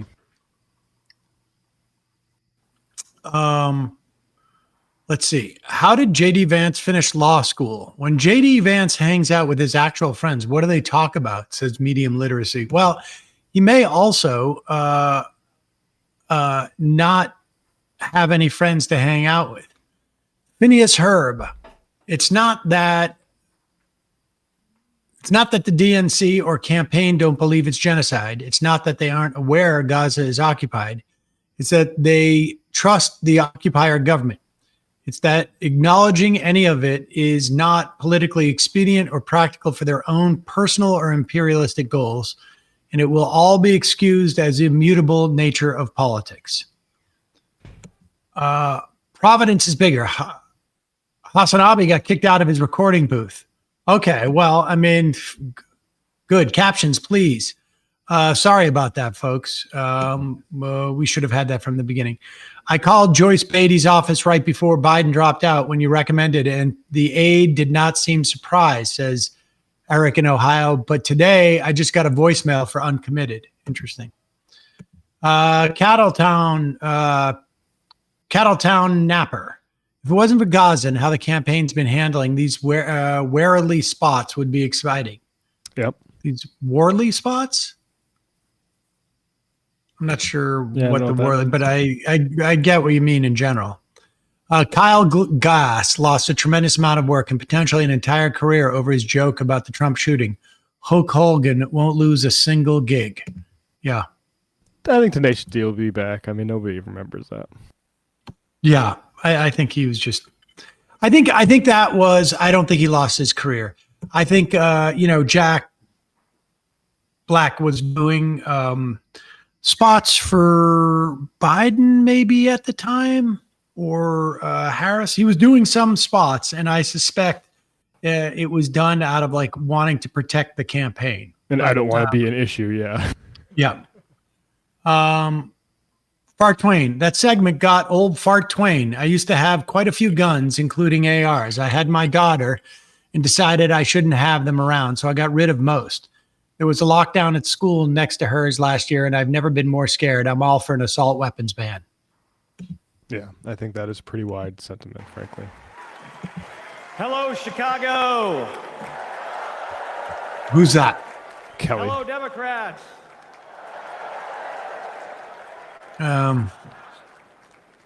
Let's watch. 1 second. So, President Obama had to follow Michelle. I had to follow Gabby and Pink. Gabby amazes me every single day. I'd left Pink out of it, but whatever. She was able to walk out and address you tonight because she's a fighter. If he comes back with, and Pink amazes me every And day, thanks that will make it worth to a team of doctors, nurses, and especially her speech therapist. We all need a team. I've flown into space 4 times. Did you know he has an identical twin, Sam? That into also combat was an astronaut? Nearly 40 And times. was subject to some experiment where the twin was in space for Not a year, and he stayed on once Earth, and then they did studied I do that by them. myself. It That took a kinda nuts, team right? to accomplish a mission. Let's have I guess normal why It not? people be always senators. does. I flew in the Navy during the first Gulf War. America rallied our allies to kick out a tyrant who invaded a neighbor. Today, Which we sort of Vladimir Putin maybe was is a little testing vague about whether he could do or not. we're still that strong. Iran, North Korea, and especially China watch closely. Thank God this wasn't the VP pick, too. I What's know. Trump's answer? Let's, He invited if Russia folks to want do to see, Space these Cadet are over his here. words, you can, not mine. yeah, you can see it at a different time. Whatever the hell they want. Get about it. Super Seeker, say what you want about Alred, but he did try and fight Andy Harris on the floor of the House. Train Boy, what does Roll Tide mean? It means Alabama Crimson football team Yes. slogan. Scraps Malone, has anyone considered that special guest might be John F. Kennedy back from the dead to fill the QAnon conspiracy and join forces with Trump? Did you guys talk about RFK today? yes. Yes. No, we did last Talked night. about it last night. Oh, with you. all right. Well, I'm kinda but serious there to go. was more reporting today. that suggest that this is actually definitely going to happen. Well, it did seem that there was an announcement that Trump's appearance in Glendale, Arizona will have a special guest. Yeah, no, I headlined it, but Yeah. I figured we'd wait until maybe tomorrow when we know. Right. No, for sure. I mean, I just, it's so monumentally disappointing. And it's in many ways, it's baffling. Because first off, what is the argument that where is the argument that what Trump did last time was so good? Like what, like what was the argument that he had other than the fact that Biden was too old and generationally wrong? I mean, I guess it was, anti-vaccine and anti-COVID, taking concerns about COVID. But in what planet do you have to live where you look at who your constituency is, if you're RFK at this point, and your constituency is a very narrow slice of people who have said either F politics or I am mad at Trump for developing the vaccine. Honestly. And if Trump makes Kennedy a promise, which he won't be public about, like, I'm going to make you HHS secretary or whatever it is. I don't know why Bobby Kennedy would want to do that. But if he makes him this promise, why would Donald Trump even keep it? It's not like it's a constituency that he's going to need the day after he gets elected. Also, he's not going to get through Senate confirmation. Well, I mean, that would assume it's a position that would need Senate confirmation. I'm going to create a new, vaccine board, and Bobby Kennedy will be on it. That type of thing. I mean, who knows? But it just seems, it's so disappointing. I feel like he could have, within a couple of years, lived down his run if he just quit at this point. Yeah. But to quit and endorse Trump, I think I think that he's going to have. I mean, I haven't been in touch with him since he basically announced, but. I think there's probably a lot of people in his life who are going to desert him in a way that he isn't quite realized. His wife is not apparently in favor of it. I'm just updating everybody on. Oh, thank God Leon Panetta is speaking, because everybody wanted to hear from Leon Panetta. And if we didn't have Leon Panetta, and let's say we had someone from Uncommitted speaking, everybody would be like, what about Leon Panetta? Can we pull up the latest? Politico has video here. These are members of the Uncommitted movement. They're forming a human chain in the halls of the DNC, and they're trying to get access to the floor. So let's just pull this up. Good for these wonderful people.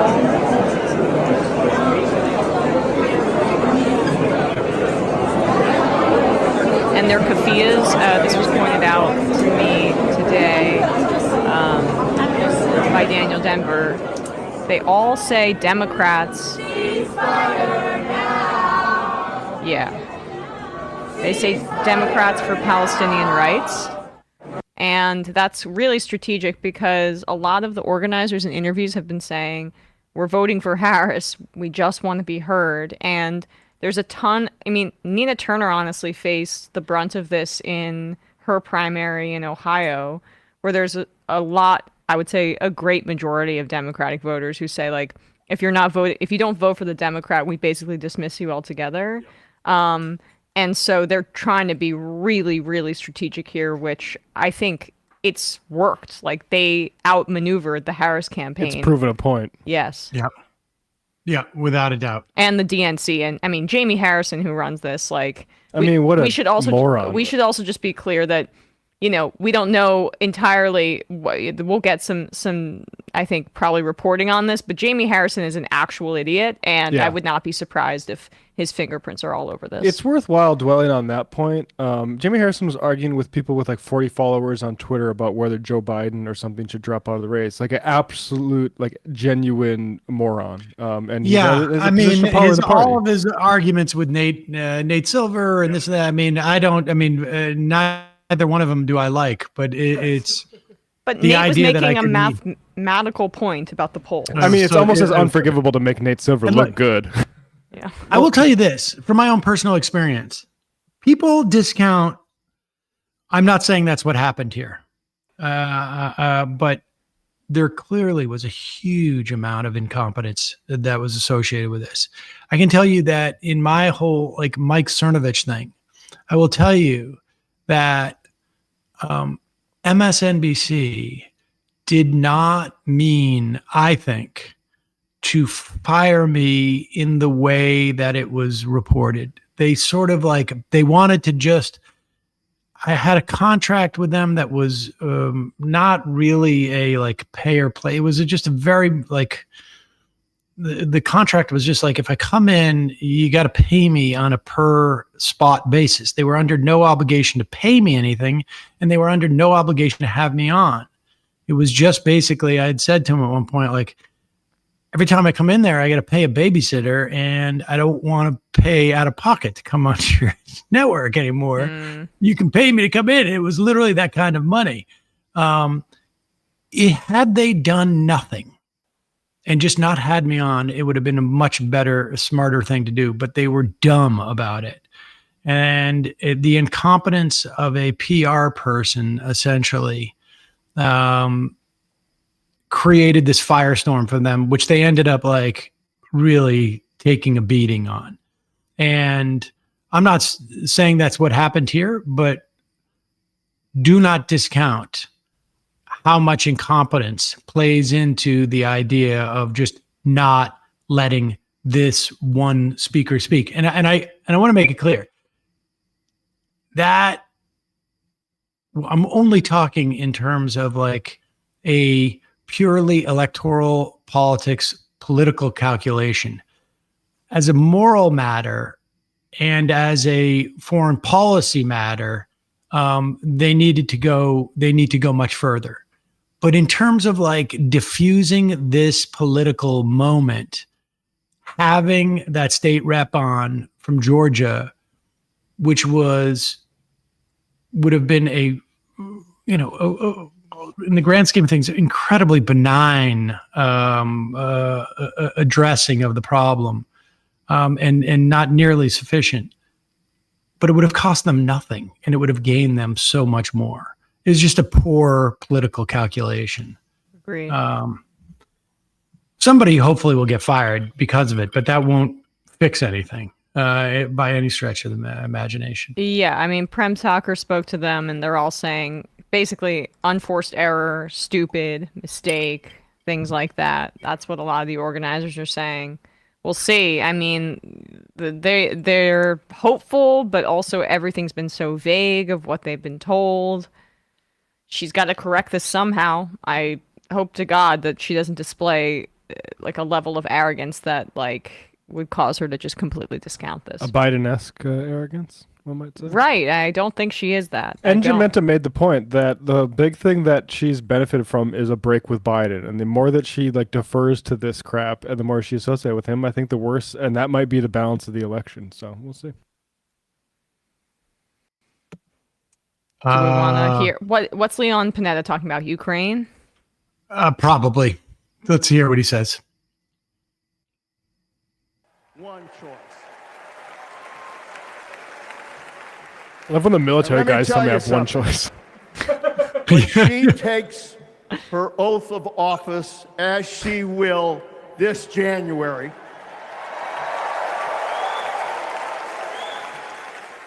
our allies will cheer, our enemies will fear, and we will have a commander-in-chief that we can trust.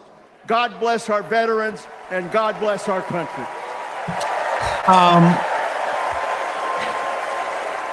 How will Beyonce ever follow this? One dynamic that I think, we have to. Arizona Representative Ruben Gallego. Okay. I mean, quick before he keep well. One dynamic we got to be aware of is that the first woman president for the United States is going to feel a significant pressure to be strong in foreign policy, to be like, not seen as weak or a pushover. And we're going to see a lot of like overcompensation because of the dynamics that exist in America, I think. Same with that's a good but scary point. But same with the prosecutor stuff. It's all part of a similar dynamic. We're happy because they were at Harvard. I was happy because I finally had a Do you think that's just aesthetic, Sam, or in policy? Then I enlisted, fought alongside my brothers with Lima 325 we'll find out. in Iraq. Doesn't look tough to have Netanyahu dog walk you all over the place. So. But our luck ran out. We saw some of the heaviest combat of the war. And when we got home, the government failed to help us readjust. We have a duty to care for our patriots who serve our nation.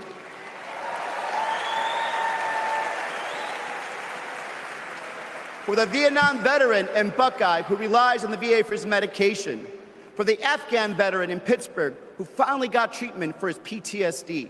For the Marine in Milwaukee who relies on the benefits she earned. I like emphasizing the VA. For my Navajo brothers VA. and sisters who serve the Marines with me, I remember you too. Tim Walz and Bernie Sanders both did really good work pushing away austerity for the VA. Kamala Harris has delivered more benefits to more veterans than ever before and has achieved the lowest veterans unemployment rate in history. Vice President Harris has stood up for us and our families always. Tim Walz served for 24 years. His passion for veterans earned him respect on both sides of the aisle, and he stands with us too.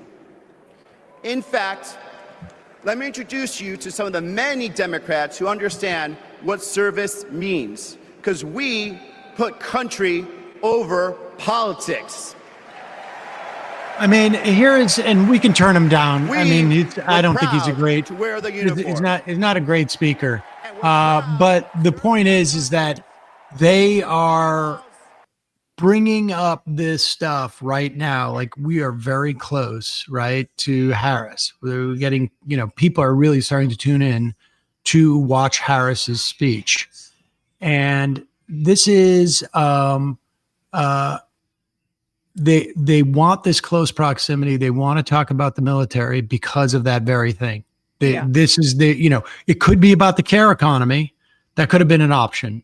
But there is going to be this sort of like knee-jerk, reflexive, and I don't know if it's wrong or not. At least from an aesthetic point of view, that one of the big hurdles you're going to have with the first female president is, are they perceived as like strong enough to stare down, Putin or whomever somebody thinks is the enemy? And that's what's going on here. That's why we are, probably 45 minutes less from Harris speaking, and we're getting, more about we're getting a little bit more militaristic. And we're talking about guns. We're talking about prosecutors. We're talking about getting criminals. We're talking about, fighting wars. Why Leon Panetta, of all people, is coming out on, 45 minutes before Harris speaks, where it could be like, we're talking about the care economy. That's just what's going on there with that. Do you guys also think maybe it's part of like trying to shore up the potential more like stolen valor critiques of Walz and things like that? I don't think anybody cared. That's bullshit. Yeah, right. It is BS to begin Also, with. how many of these speakers like Leon Panetta were locked in when Biden was still the nominee is my question. I mean, why? Why is Leon Panetta getting he almost seems like a relic almost. Leon Panetta almost seems like a relic? No. Leon Panetta is there as some sop to the military-industrial complex. Like, it's basically saying Panetta is giving his sort of, validation. I mean, this guy was CIA director, was he Secretary of Defense? I mean, I'm not saying that you don't do that, but to give Leon Panetta a prime time speech on the final night of the DNC is odd, because I feel like you could make that case without putting him at the forefront, right? Well, I mean, Colin Powell has passed away, so who is left? I mean, honestly, who would you bring out to be the defense person? Ash Carter. Well, I wouldn't do this at all, but all right, here's Gretchen Whitmer. This is a real thing. Listen, Whitmer. That's a real thing. Panetta is there because there's nobody else, is my point. And they need to have that person. Can't bring out Dick Cheney. I'm just saying some of this convention feels incongruous with... They call me governor. They barely talked about the care economy, Detroit, as you say. They call me Big Gretch. They're still using the Biden logo, like that squiggly. That's Donald from the Trump Biden E. Called me that they could have bumped woman Panetta from if they Michigan. wanted to. I agree. As an insult. Being a woman from Michigan is a badge of honor.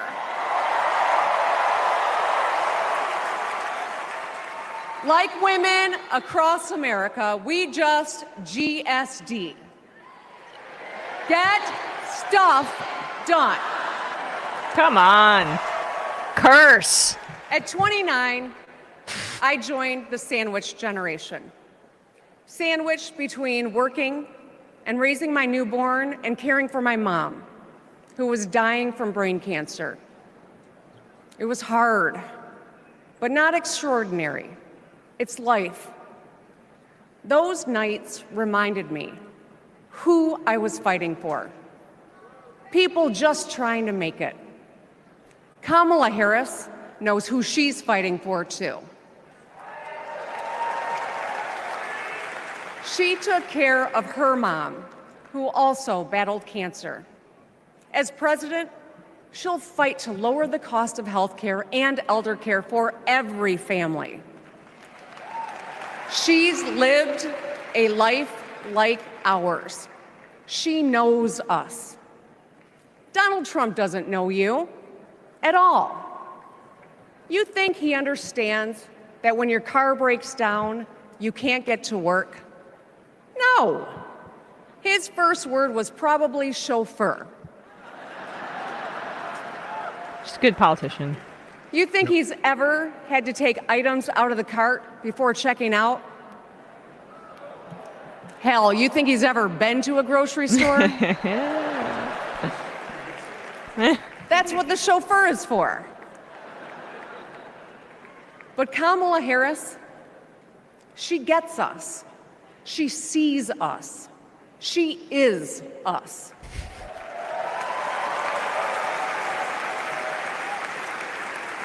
Look, we've all lived through a lot of history over the past few years. Floods and fires, an attempted coup, a plot, and a pandemic. Gonna bring up what It's happened to her? exhausting. We don't know what the next 4 years will bring. But what we do know is this. Through it all, your life won't stop. You're gonna have to get to work, pick up the kids, and pay your bills. And then one day, when you're just trying to get everyone out the door, a news alert goes off. Something happened. Something hit the fan. You'll ask, is my family gonna be okay? And then you'll ask, who the hell is in charge? What if it's him? What if it's that man from Mar-a-Lago? Close.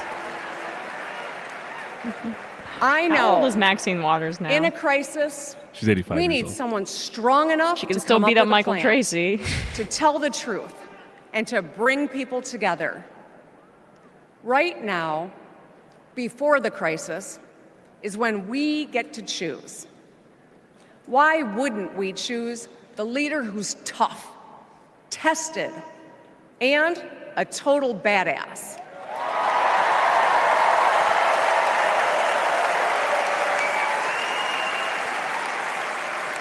I know who I want as our commander-in-chief. America, let's choose Kamala Harris. Let me just say, all right, I'll feminize this conversation. Loving her outfit, loving her hair. Gretchen Whitmer kept it short, sweet, to the point. Could have been her in another timeline. Actress, director, and philanthropist Eva Longoria. Eva Longoria must have some sort of pact with the Democratic Party. She speaks at every convention. What's she famous for? She was in Desperate Housewives. She was married to ended Tony 20 Parker. years ago. She was Yes. married to Tony Parker, the San Antonio Spurs point guard. And then he had an affair Correct. with a woman, the wife of another player Missed on the all of it. Spurs. It was a huge scandal. Yeah. He's a dog. Is she super famous? Yeah, oh yeah. She was on a show 20 years ago. She's actually not that famous now, but back. But I feel like Back she's 20 years ago. But everyone, Bush, W. Bush administration, she's very famous. but people know who she is for some reason. I feel like I do It's feel like like an influencer, yeah. She's very involved in Democratic politics. Yes. Get ahead. We were going to have to work really hard. Now, she worked at McDonald's, but I worked at Wendy's. And look at us now. You see, Which Kamala and I were able to see beyond the horizon. housewives from New Jersey? No, not Desperate Housewives. The narrative, Scripted show, Sam, scripted show, not a reality show. If there was a real housewife of like New York, Carol Radziwill should speak. I mean, she is a Kennedy after all. What was No one Desperate cares. Housewives? The It show. was like her, Terry Hatcher, Marsha Cross, Marsha Cross, big pro-Palestine person on Instagram. and was it Felicity Huffman? Was And the Felicity other? Huffman. And yeah, and they just a scripted show, I think on ABC. Was at that in a time. cul-de-sac? Yes, it was sort of like this Stepford Wives Okay. situation. Everyone cheats on each other, and Stepford Wives was not that at all. Stepford Wives was. I think it's subversion. I think They is what I'm are saying. they're Like it's a cookie they're cutter all suburb, but they're all kind of like subverting that. suburban women It who was then sexy, yeah. yes have sex with a bunch of people. It's a great show, though. Which is All like due- an interesting diversion from Sex and the City 10 years earlier about like independent women having Right. sexual Well- escapades. Well, city and suburb, Mhm. juxtaposition, right? I should write it. Oh, I should write an article. Si se puede was the motto of the United Farm Workers originally before Obama. Yes, we can. All across the country, people are gathered at watch parties everywhere to celebrate Kamala Harris. Say hello. Yes. All right. We know how to work, so let's get to work.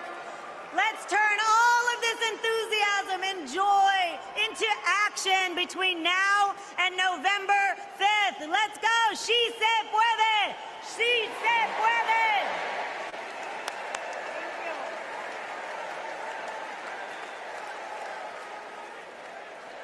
Oh, I guess Leon Panetta quoted Reagan. Yeah. Please welcome former Illinois Republican Representative Adam Kinzinger. Oh God. I really am just. We thought the nights 3 and 4 would be the best nights. We picked the worst, most right-wing nights. Good evening. Yeah. Like, Thank you. Thank you. Thank you. but that, to your point, Sam, I'm Adam this is when they think Kinzinger, people are and tuning I am in, proud which to be I in don't the like. trenches Yeah. with you. As Although I think more people tuned in the second night than the third night, but maybe from our cohort of people. Right. Well, the Obama spoke, so and that's decency. better. You know. Yeah. I was just a kid when I was drawn to the party of Ronald Reagan. Oh, God. Oh, great. I don't care. City on a hill. I was a Republican. Oh, Fighting fascism by quoting Ronald Reagan multiple times over the course of the night. Here, but listen, you never thought you'd see me here, did you? But Bro, I don't think about you. I've learned No one gives something a shit, about yeah. the Democratic Party.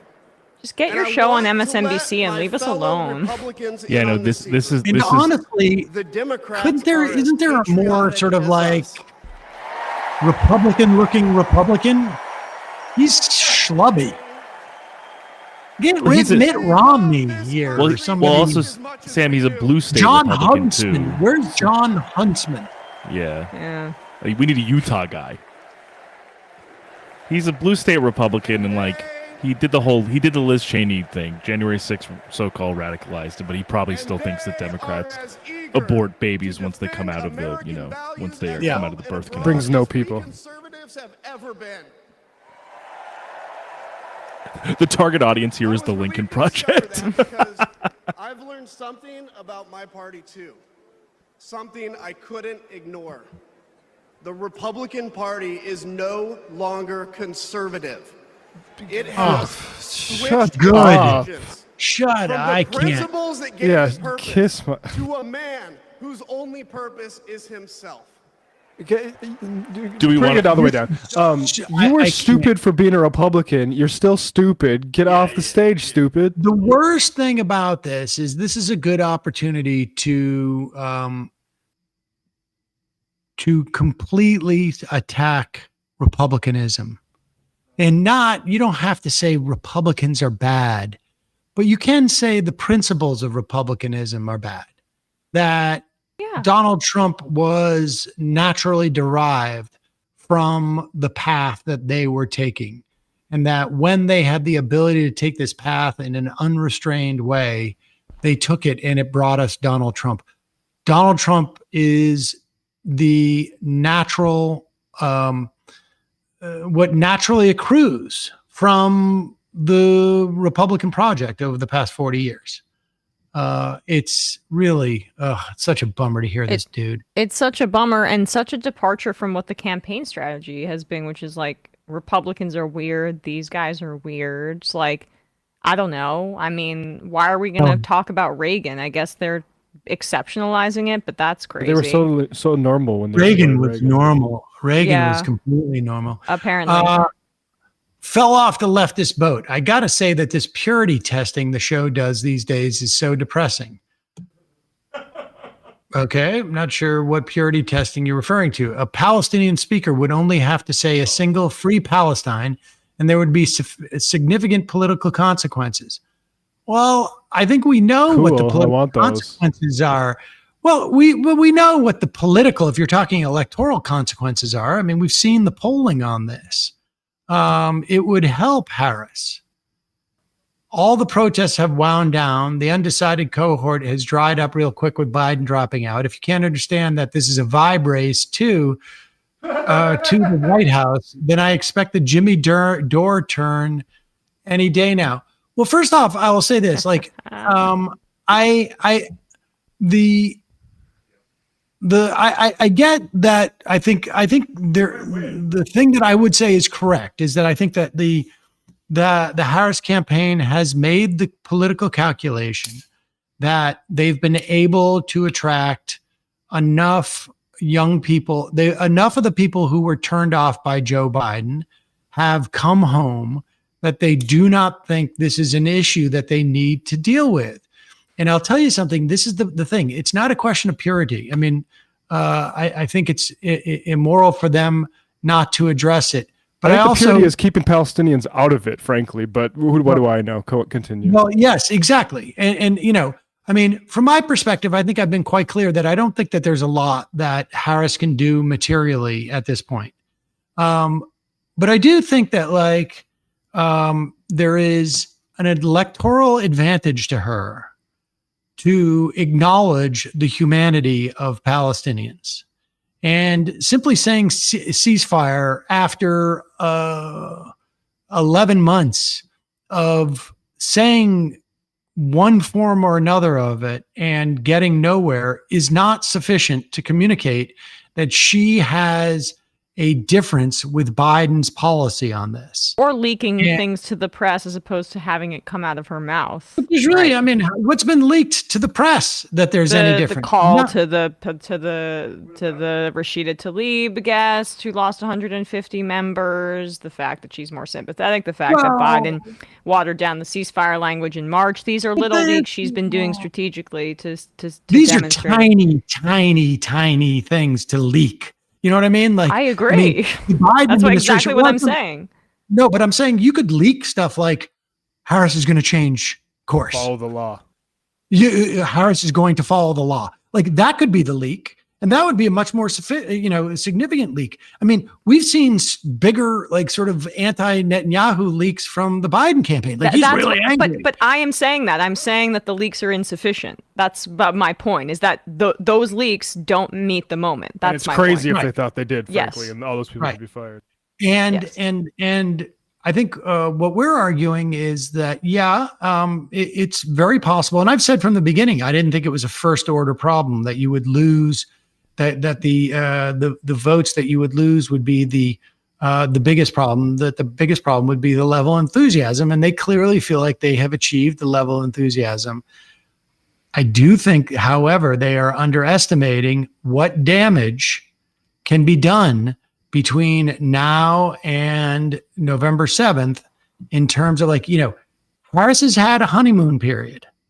And to basically stick a stick in the eye of people who simply wanted some recognition of their humanity, I just don't think that's good politics. Put aside all the moral things. So this isn't a purity test. This is a political test. Now, it may be the case that they can ride this out, but they will have to ride it out because they will see protesters at colleges, they will see protesters at events, and it will get increasingly difficult because there is no reason to expect that Netanyahu is going to do anything except for turn up the heat. And I have a friend who's a Jewish Voice for Peace organizer in North Carolina, which is a pretty key state, and she was texting me and saying she doesn't know if she feels like she's betraying her Palestinian friends if she votes for Harris, because they say that they're not going to move on their vote unless they get something more concrete. And I know that's anecdotal and maybe not enough to move the needle, but those are the kinds of things that people in states like Michigan are really looking for. And I think the problem, I agree. I'm not saying this is definitely going to beat Kamala. I think what they're deciding is, if we can win this election without those people mobilizing, we would rather that, because we don't want that party. We'd rather those people stay demobilized. And I think that's what's happening. That's why it's a big shame. So this is Maya Harris, her sister, right? Anything. Yeah. And we believed her. Man, it's cool. Freaky how much she sounds like her. You see, Mommy understood the power and the possibility that come with knowing and showing who you truly are. She knew we could be the authors of our own stories, just as she'd been the author of her own. Mommy's journey and the opportunity that she wanted for Kamala and me, that's a distinctly American story. This is great. I mean, all have different this is Maya Harris, Harris's sister. But what binds us together is the fervent desire to be free, to fulfill our God-given potential. Kamala's entire life has been about fighting for each of us to have that freedom. And like so many Americans, Kamala knows what it's like to be underestimated and be counted out. She knows what it's like to was be Panetta the the surprise? underdog and yet still beat the odds. No? And now, Oh, she okay. has created so Has the surprise much happened? electricity. The surprise So is much Beyonce. optimism, I'm telling everyone what the so surprise much is. joy. It's going to be When is Beyonce. Beyonce coming out? And it is She comes why out we need her leadership in this historic moment. It's not. Before or after Maya Harris? Harris, Roy Cooper, then Beyonce, then Kamala. So I have some bad news. Oh, it's not? The Hollywood Reporter just reported that a representative for her says she will not be at the DNC. In ways So TMZ that was make it wrong. That's difficult actually for us kind to of come odd. together. They're usually right. I will, if it's George W. Bush, I'm going others to push break darkness, my computer. Kamala sees promise. Where others Break feel Travis, he needs a new one. detachment, It cannot be, fosters George. No. connection. Why would you have Adam Kinzinger on and you'd be like, Want to drag just in us case back to Kinzinger the didn't past. do it, we'll bring in George W. Bush. My Or just in case sister George says, W. "Hold Bush up does it, we'll now. bring in Kinzinger. We No are way. not going back. Is it Taylor I don't know how you Swift? could say we are not going back. And then you bring out George W. Because Bush. Kamala understands we have so much more in common than what separates us. She knows The surprise special the guest is measure Rashid of our Khalidi. success isn't just winning an election. It's about who we bring along and lift That up would be in amazing. the process. Please welcome. Somebody said it won't be a Palestinian, but how about Norm Finkelstein? Please welcome So Avi as I look Schleim. out at all of you today and take in this incredible moment, I so wish Rabbi Shmuley. that mommy could be here tonight. I can just see her smiling, saying how proud she is of Kamala. I'm not And then, interested in the family. I mean, I'm without sorry. missing a beat, Nope. she said, I'm "Listen not- up, I- you got work I to don't do." Do you think some in the audience maybe? Shouldn't be. Okay. I mean, Grow up. I would be surprised. Honestly, God, I'd be sometimes I wish I surprised. worked with one woman. I'd be surprised if people in our audience were really that, invested in hearing, Kamala's. We heard her from a little bit. We get a sense of what Okay, but she's like when She's you very guys get when we get misty-eyed about Tim Walz, like I have a sister. I like hearing what this sister has to say about Kamala. Does that matter? Well, if Tim Walz's sister came up and started talking about it, I'd be just as bored by the whole thing. Fine. I mean, the kids were super cute, and the fact that they were that excited, I appreciate, I guess, just because I'm a dad and my kids, I've never had anything even remotely close to that type of reaction. Yeah. No. There's a lot of tolerance, I feel like, that they Yes. sometimes feel like they All tolerate. right, here's me. Roy Cooper. All right, let's hear Yeah, it. another Roy. white guy. Thank you. Yep. Now we get to tune back in. Somebody with Well, he's authority. not a Thank you. relative. He's not a relative. Hello, America. I'm Roy Cooper, the last guy standing between you and the moment we're all waiting for. So no special I'm going to guest? get right Or to is that it. after? All week, you've heard stories about my friend Kamala. I want to take you behind the scenes of one of them. 2011 was a rough time for American homeowners. Hundreds Excuse me? of thousands were losing their homes to illegal foreclosure. Homeowners?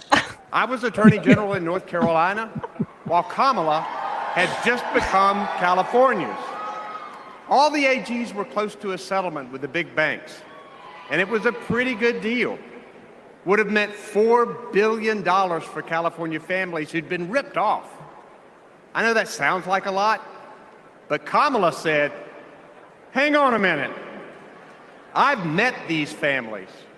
I know what they've been through, and they deserve more. She went toe-to-toe with some of the world's most powerful executives, and she refused to give in. Let me tell you, this was a huge risk, but she knew it was a risk worth taking. That's Kamala. And we all know what happened. The banks caved. That $4 billion for California families became $20 billion. That was The special guest is first Mike time Lindell I in disguise. witnessed Kamala in action. Mike Lindell in disguise. And what I saw was a In a leader Taylor Swift who outfit. does exactly what she says she's going to do, who never will settle for less. America, we got a lot of big fights ahead of us, and we've got one hell of a fighter ready to take them on. Ramona the Frankenstein. Please welcome I Edna know that. I know that because I know her. And tonight, I want the American people to know, even if you don't agree with her on everything, Kamala Harris will fight for you to the very This is end. just an indication For families who need better health care North Carolina or a safer is place in to play. live.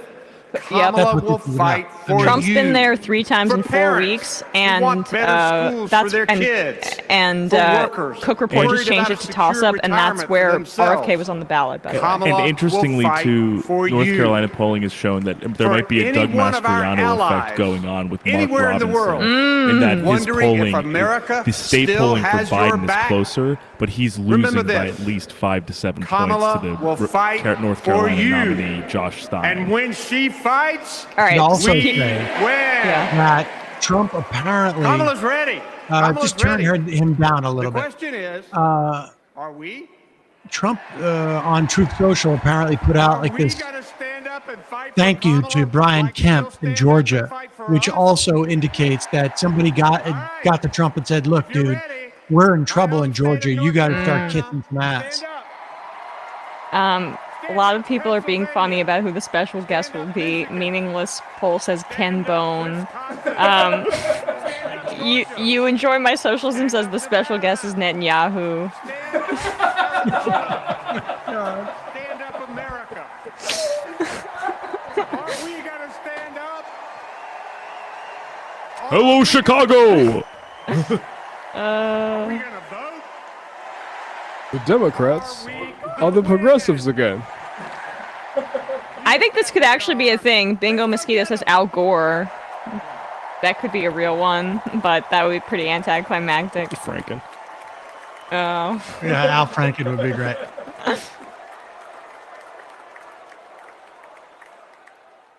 Yeah, If it's it's Taylor Pence. Swift, listen, guys, it depends. It's the kind of place where your neighbor would look If it's Taylor Swift, I'm going to go get a drink and we can just play Taylor Swift. Honestly, if it's- that's one of the better outcomes, I think. at That this would be a point. great outcome for her, even though I don't support billionaires like her, but I hope it's climate Jason criminals. Sorry? Jason Tatum.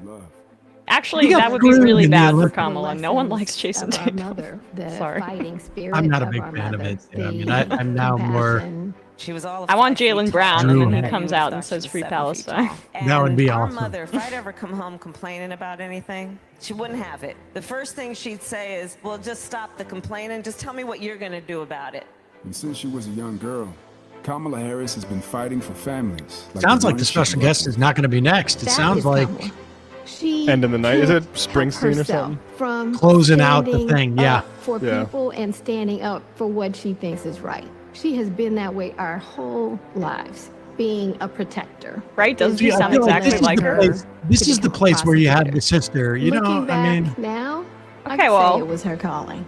As a courtroom prosecutor, she went after predators who targeted women and children, and fraudsters who ripped off working families.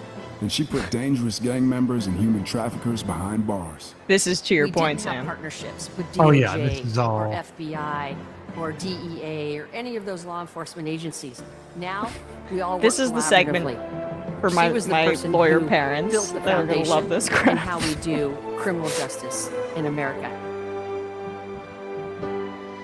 As Attorney General of California, she held the big Wall Street banks accountable for fraud, winning $20 billion for California families.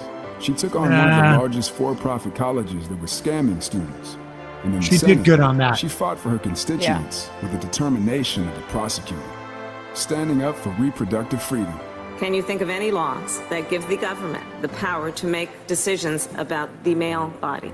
Oh my God! Robinson I'm says not a- people I'm on not Twitter saying it's Lin thinking of Manuel any right Miranda. now, I Senator. will. This She would fought to that's keep our that would be children worse safe than from bringing terror and gun Netanyahu on violence. stage. How many I'm of you joking. guys had to have a drill where you learned about how you need to hide in a closet or crouch in a corner in the event that there is a mass shooter? Look at that. Look at that. Never going to be Intelligence president now. Committee. Never going She to be defended our president nation now. against foreign Larry adversaries. Larry called those In empty glasses. 2020, she Jennifer made Lopez. history She donated $4 million as to the first woman Palestinian to aid. be I did not elected know vice that. president of the United J-Lo. States. Powerhouse. If you had my love, I mean, you do, Jen. I know. I mean, we love Angelina Jolie for her activism. I for hope part of that Palestine. was Ben Affleck's cash too. The cost of insulin. Maybe. And we had to Affleck fight to restore and reproductive and rights Damon have after good Roe v. politics. Wade was overturned. Yeah, it's true. We have worked too hard. Except for the crypto thing, unfortunately, for Matt See Damon. our daughters grow up in a world with fewer rights than our mothers. Because she's never been afraid to stand up to powerful interests. Sometimes people will open the door for you and leave it open. Sometimes they won't. And then you need to kick that door down. Well, there's a lot more personality than we usually get from the comic clips. It's like, the power's with the people. And Well, then cut. this is her. running for This is a strength they Still should show fighting more. for She's families like the one-on-one one in she grew up interview with. settings, like personable. We trust the people. And but she hates she hates speaking. I think publicly. Dignity for all. She seems bored at the convention. We are a work in progress. We haven't yet quite reached all of those ideals, but we will. That's why she die needs to do trying a 'cause sit-down we interview. love I'm our surprised the country. campaign isn't. We believe in our country. We're not falling for these folks who are trying to divide us, trying to pull us apart. We know what we stand for. Okay, so they're We playing stand for the Beyonce now. people, and we stand I'm still for not the ruling it dignity out. of work. Hollywood And we Reporter is not stand as for freedom. We reliable as stand for TMZ on justice. We stand celebrity for gossip. equality. Trust me, I And so we will unfortunately fight for engage all in of that it. slop on That's occasion. who Kamala Harris is. That's what she believes. But that's why I was That's surprised what she'll too. fight Like for they're usually every pretty day. dead on about what they actually. That's why report. I'm not ruling it out. Yeah.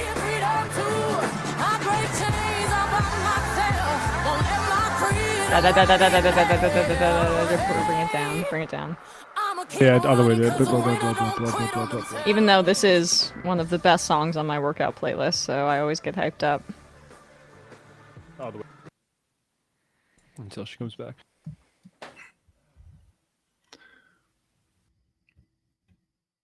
Jennifer Democratic Aniston's. nominee for president, Vice President Oh, of the here it United is. States All right, of here's the America, speech. Kamala Harris. Opening with one Democratic state for all.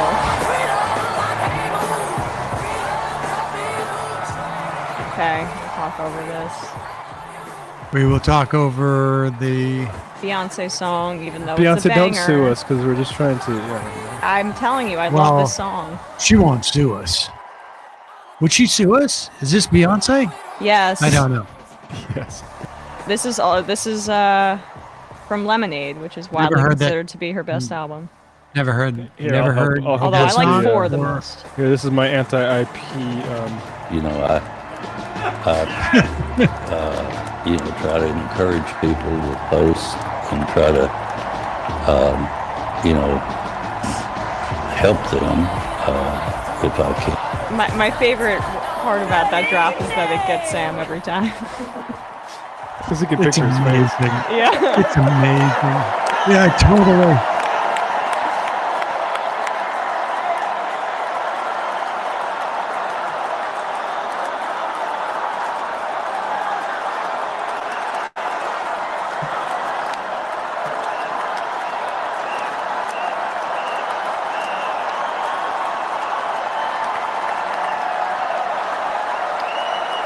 Doug's son looks exactly like like copy paste. She's laughing. Isn't it weird? Good evening, everyone. Why is she laughing so much? Cackling Kamala. Cackling Kamala. That's what I call her. That's what Matt calls her too. Everybody That is what I calls call her her. Cackler.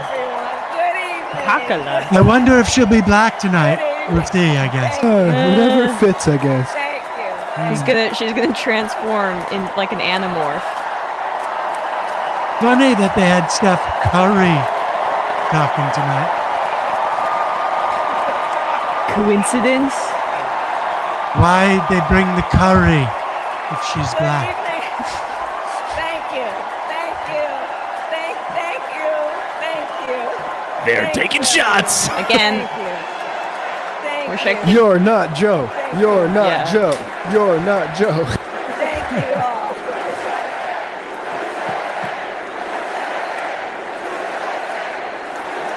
Thank you all. What are they saying? We gotta get to some USA. business. We gotta get to some No. business. Okay. Thank you all. Okay. Thank you. Thank you. Thank you. Thank you. Thank you. Thank you. Thank you. Please. Thank you. Please. Thank you. See, so she gets very much. impatient at the podium. It's funny. Thank About ready to drop one of everyone. these. She doesn't Thank like you, it. Everyone. Thank you. Okay, let's get to business. I recognize Let's get to impatience business. in another woman. All right. So let me Shut start the fuck up. by thanking my most incredible husband, Doug, for being an incredible partner to me, an incredible father to Cole and Ella, and happy anniversary, Dougie. That is amazing. So It's their anniversary. Oh. Their To our 10th President wedding Joe anniversary. Biden. When I think about the path that we have traveled together, Joe, I am filled with gratitude. Your record is extraordinary, as history will show, and your character is inspiring. And Doug and I love you and Jill and are forever thankful to you both.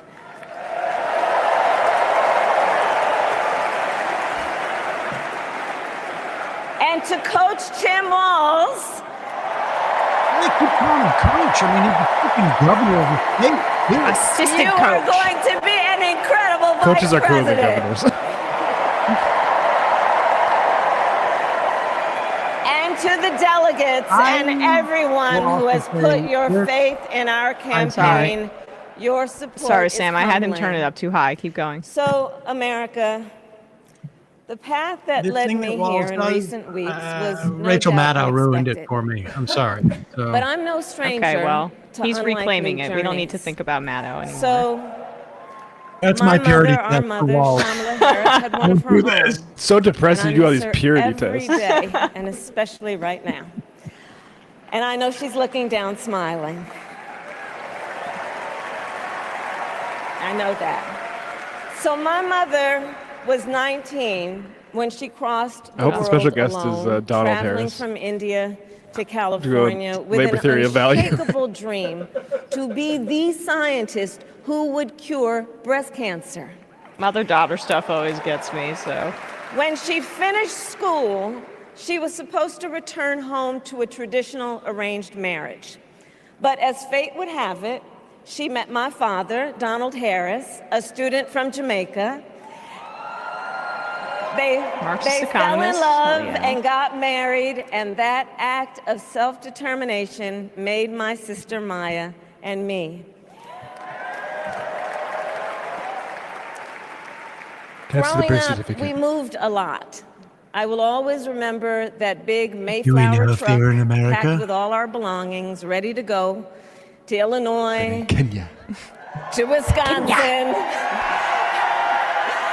JD Vance is going to wherever talk for our weeks parents' about how she's jobs pretending took she came on the Mayflower. My early memories of our parents together are very joyful ones.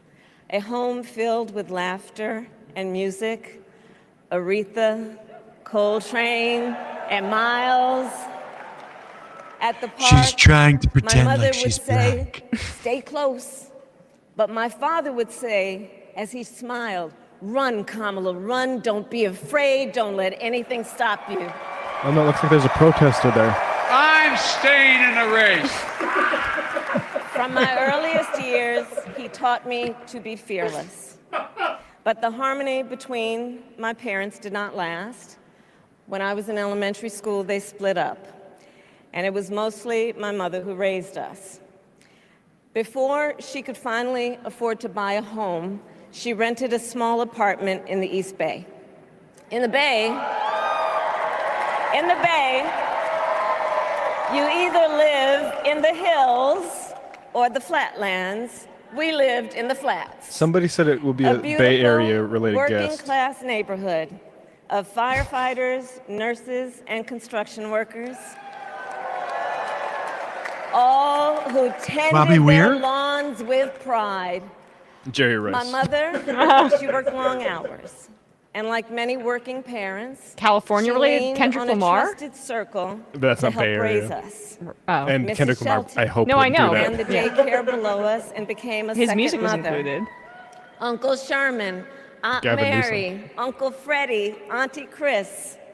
None of them family by blood, and all of them family by love. Say Mark Zuckerberg. Family family who taught us how to make gumbo, how to play chess, and sometimes even let us win. Family who loved us, believed in us, and told us we could be anything and do anything.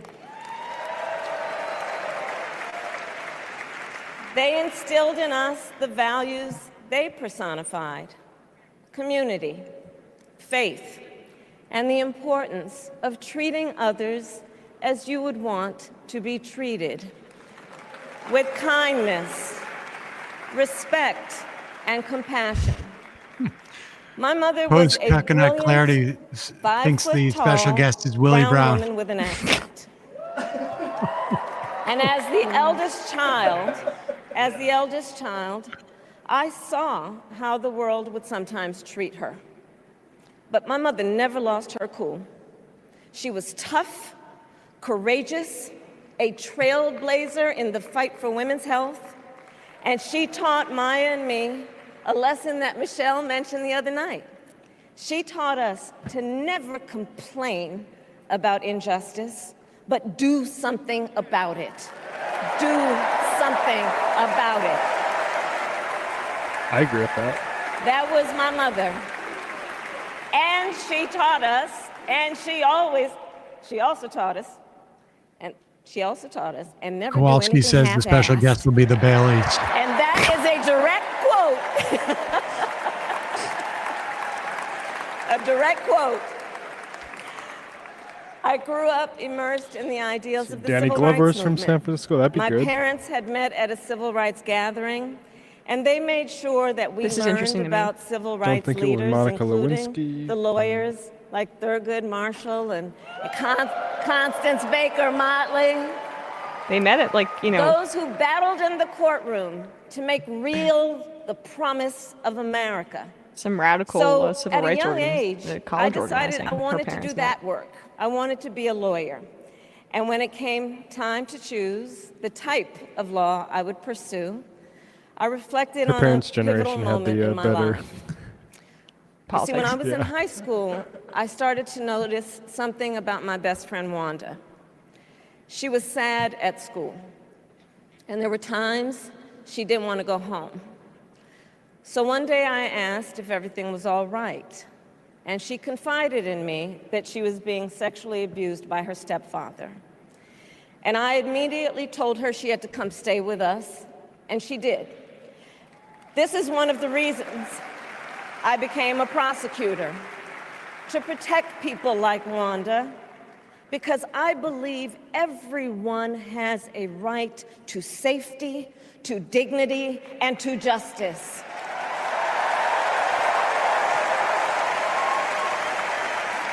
As a prosecutor, when I had a case, I charged it not in the name of the victim, but in the name of the people. For a simple reason. In our system of justice, a harm against any one of us is a harm against all of us.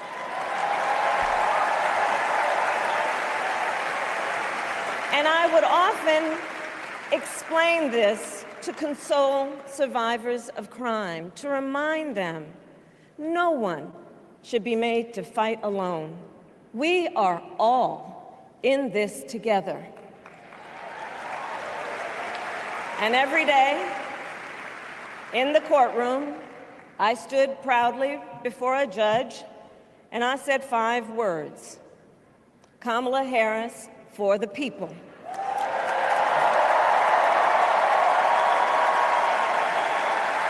And to be clear, my entire career, I've only had one client, the people.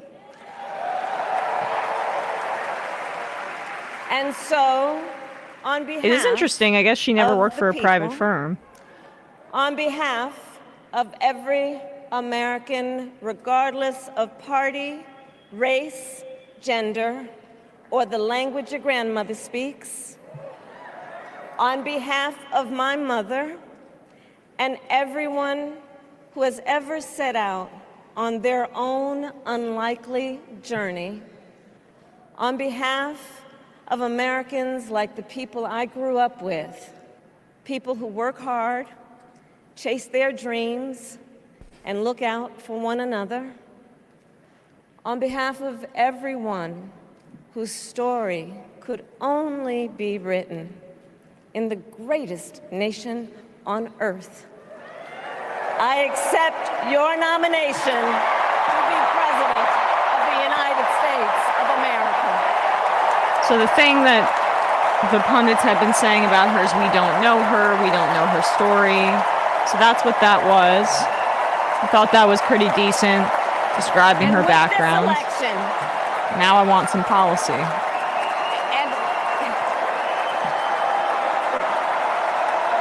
And with this election, our nation with this election has a precious, fleeting opportunity to move past the bitterness, cynicism, and divisive battles of the past, a chance to chart a new way forward. Not as members of any one party or faction, but as Americans. And let me say, I know there are people of various political views watching tonight, and I want you to know, I promise to be a president for all Americans. You can always trust me to put country above party and self, to hold sacred America's fundamental principles, from the rule of law to free and fair elections to the peaceful transfer of power.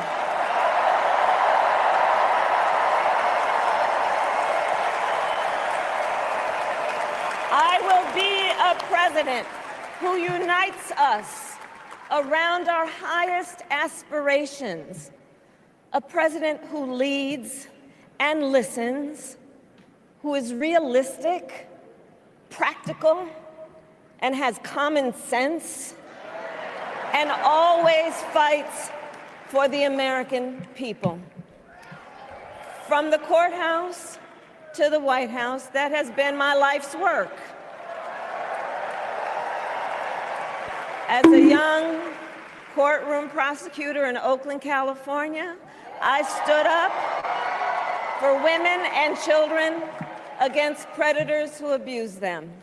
As Attorney General of California, I took on the big banks, delivered $20 billion for middle-class families who faced foreclosure, and helped pass a homeowner Bill of Rights, one of the first of its kind in the nation. I stood up for veterans and students being scammed by big for-profit colleges, for workers who are being cheated out of their wages, the wages they were due, for seniors facing elder abuse. I fought against the cartels who traffic in guns and drugs and human beings, who threaten the security of our border and the safety of our communities. And I will tell you, these fights were not easy. And neither were the elections that put me in those offices. We were underestimated at practically every turn. But we never gave up, because the future is always worth fighting for. And that's the fight we are in right now, a fight for America's future. I hope we're wading into policy promises at this point. Fellow Americans, this election is not only the most important. She's doing fine so far. I'm just. She's improved as a speaker. It is one of the most important in the life of our nation. I mean, this is going to be a long speech, and I imagine part of it's going to be about vision for America. And let's hope that happens. That's what I'm saying. We're wading into. We need you to be Mamala of the country. But the consequences of putting Donald Trump back in the White House are extremely serious. No disagreement. Consider not only the chaos and calamity when he was in office, but also the gravity of what has happened since he lost the last election. Donald Trump just caught tried that? to throw away your votes. When he Said to dress failed, up. he sent an armed mob Wear your to nicest the shirt. United States really Capitol, hot. where they assaulted law enforcement officers. When politicians in his own party begged him to call off the mob and send help, he did the opposite. He fanned the flames. And now, for an entirely different set of crimes, he was found guilty of fraud by a jury of everyday Americans. Incidentally, And separately, you guys will play this clip tomorrow. He's and literally separately found hosting a liable for January 6th committing awards sexual night. abuse. I think it's real. I mean, it's And consider, insane. Yeah, no, he's what he intends to do. it's at his if we club give in New him Jersey. power again. The Jan 6 awards. Consider Free his venue. explicit intent to Can we go to set that? free We got the security on that locked Wait, I down, want to guys? hear. Hold on. who assaulted those law enforcement officers at the Capitol. His explicit intent to jail journalists, political opponents, and anyone he sees as the enemy. His explicit intent to deploy our active duty military against our own citizens. That's good. Yes. Consider the power he will have, especially after the United States Supreme Court just ruled that he would be immune from criminal prosecution. Just imagine Donald Trump with no guardrails, and how he would use the immense powers of the presidency of the United States, not to improve your life, not to strengthen our national security, but to serve the only client he has ever had, himself. All right. I was maybe a little more hopeful for we know. more, but And we know what a second Emma is, Trump still term doing her would Charlie look Brown like. It's football all laid out in kicking Project oh, 2025. come on. No, written by I his closest reject that. I'm joking, I'm advisors. sorry. Okay. And its sum total is to pull our country back to the past. But America, we are not going back. We are not going back. We are not going back. We are not going back to when Donald Trump tried to cut Social Security and Medicare. We are not going back to when he tried to get rid of the Affordable Care Act, when insurance companies could deny people with pre-existing conditions. We are not going to let him eliminate the Department of Education that funds our public schools. We are not going to let him end programs like Head Start that provide preschool and childcare for our children. America, we are not going back. Sam, you hear Social Security and Medicare part? Where are we going, though? Let's expand on that stuff.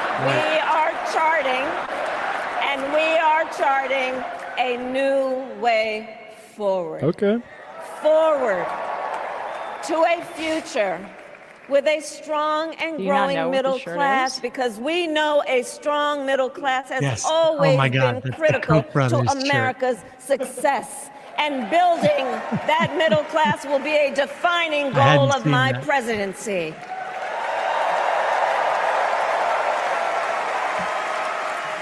And I'll tell you, this is personal for me. The middle class is where I come from.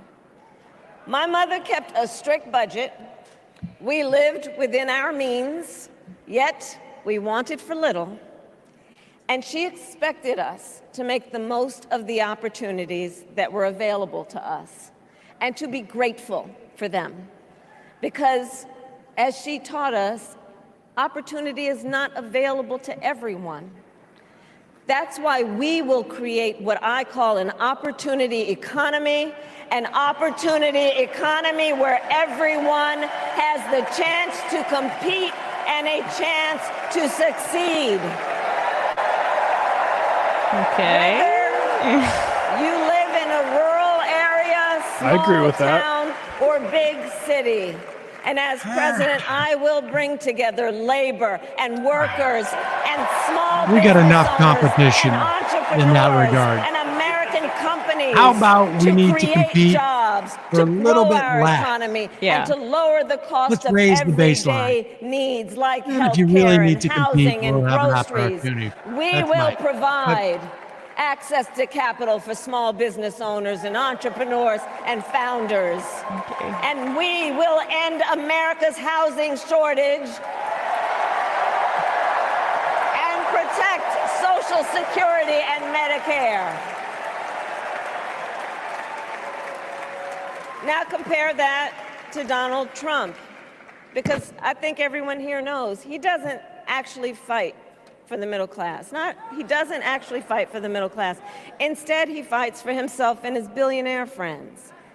And he will give them another round of tax breaks that will add up to $5 trillion to the national debt. Nah. And all I the hate that while, debt. Damn he it. intends to enact what in effect is a national sales tax, call it a Trump tax, that would raise prices on middle-class families by almost $4,000 a year. Well, instead of a Trump tax hike, we will pass a middle-class tax cut that will benefit more than 100 million Americans. I wish we were focusing on tax increases on the wealthy instead of cutting. Friends, I believe America cannot truly be prosperous unless Americans are fully able to make their own decisions about their own lives, especially on matters of heart and home. But tonight, in America, too many women are not able to make those decisions. And let's be clear about how we got here. Donald Trump handpicked members of the United States Supreme Court to take away reproductive freedom. And now he brags about it.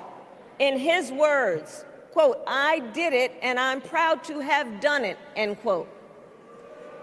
Well, I'll tell you, over the past 2 years, I've traveled across our country, and women have told me their stories. Husbands and fathers have shared theirs. Stories of women miscarrying in a parking lot, developing sepsis, losing the ability to ever again have children, all because doctors are afraid they may go to jail for caring for their patients. Couples just trying to grow their family, cut off in the middle of IVF treatments. Children who have survived sexual assault, potentially being forced to carry a pregnancy to term. This is what's happening in our country because of Donald Trump. And understand, he is not done. As a part of his agenda, he and his allies would limit access to birth control, ban medication abortion, and enact a nationwide abortion ban with or without Congress. And get this,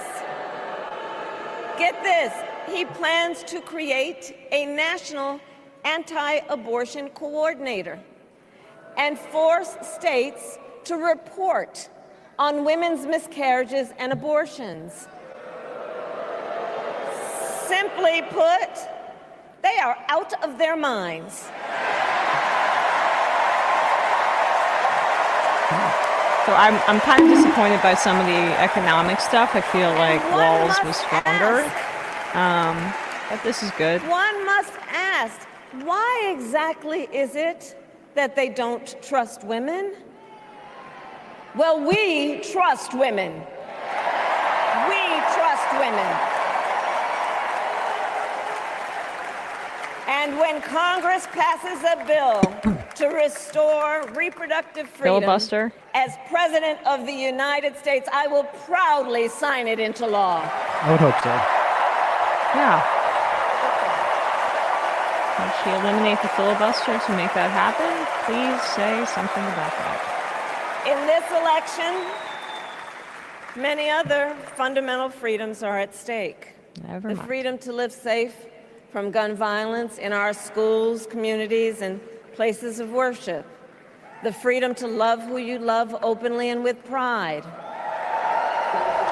The freedom to breathe clean air and drink clean water and live free from the pollution that fuels the climate crisis. And the freedom that unlocks all the others, the freedom to vote. With this election, we finally have the opportunity to pass the John Lewis Voting Rights Act and the Freedom to Vote Act.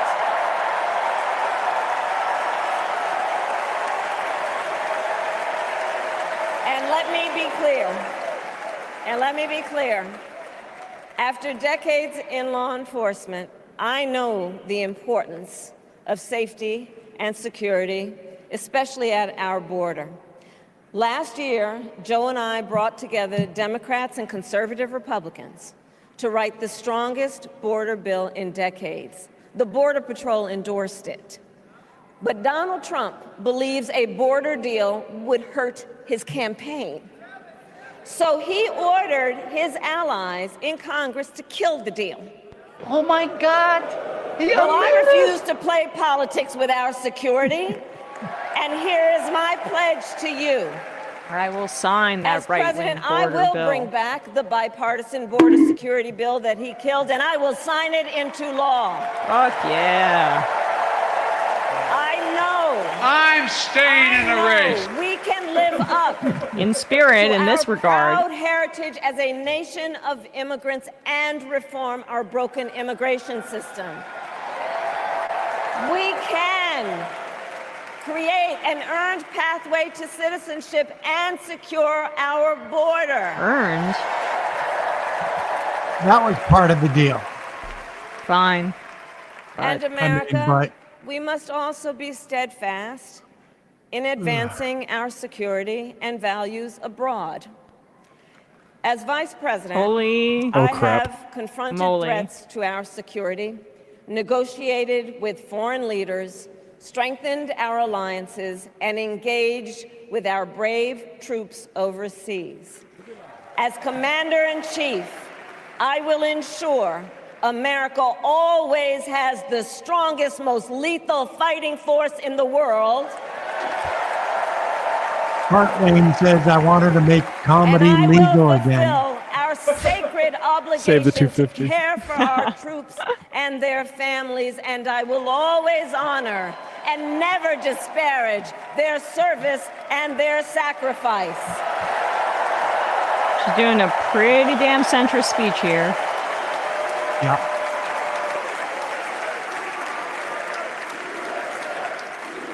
Shut I up. will make sure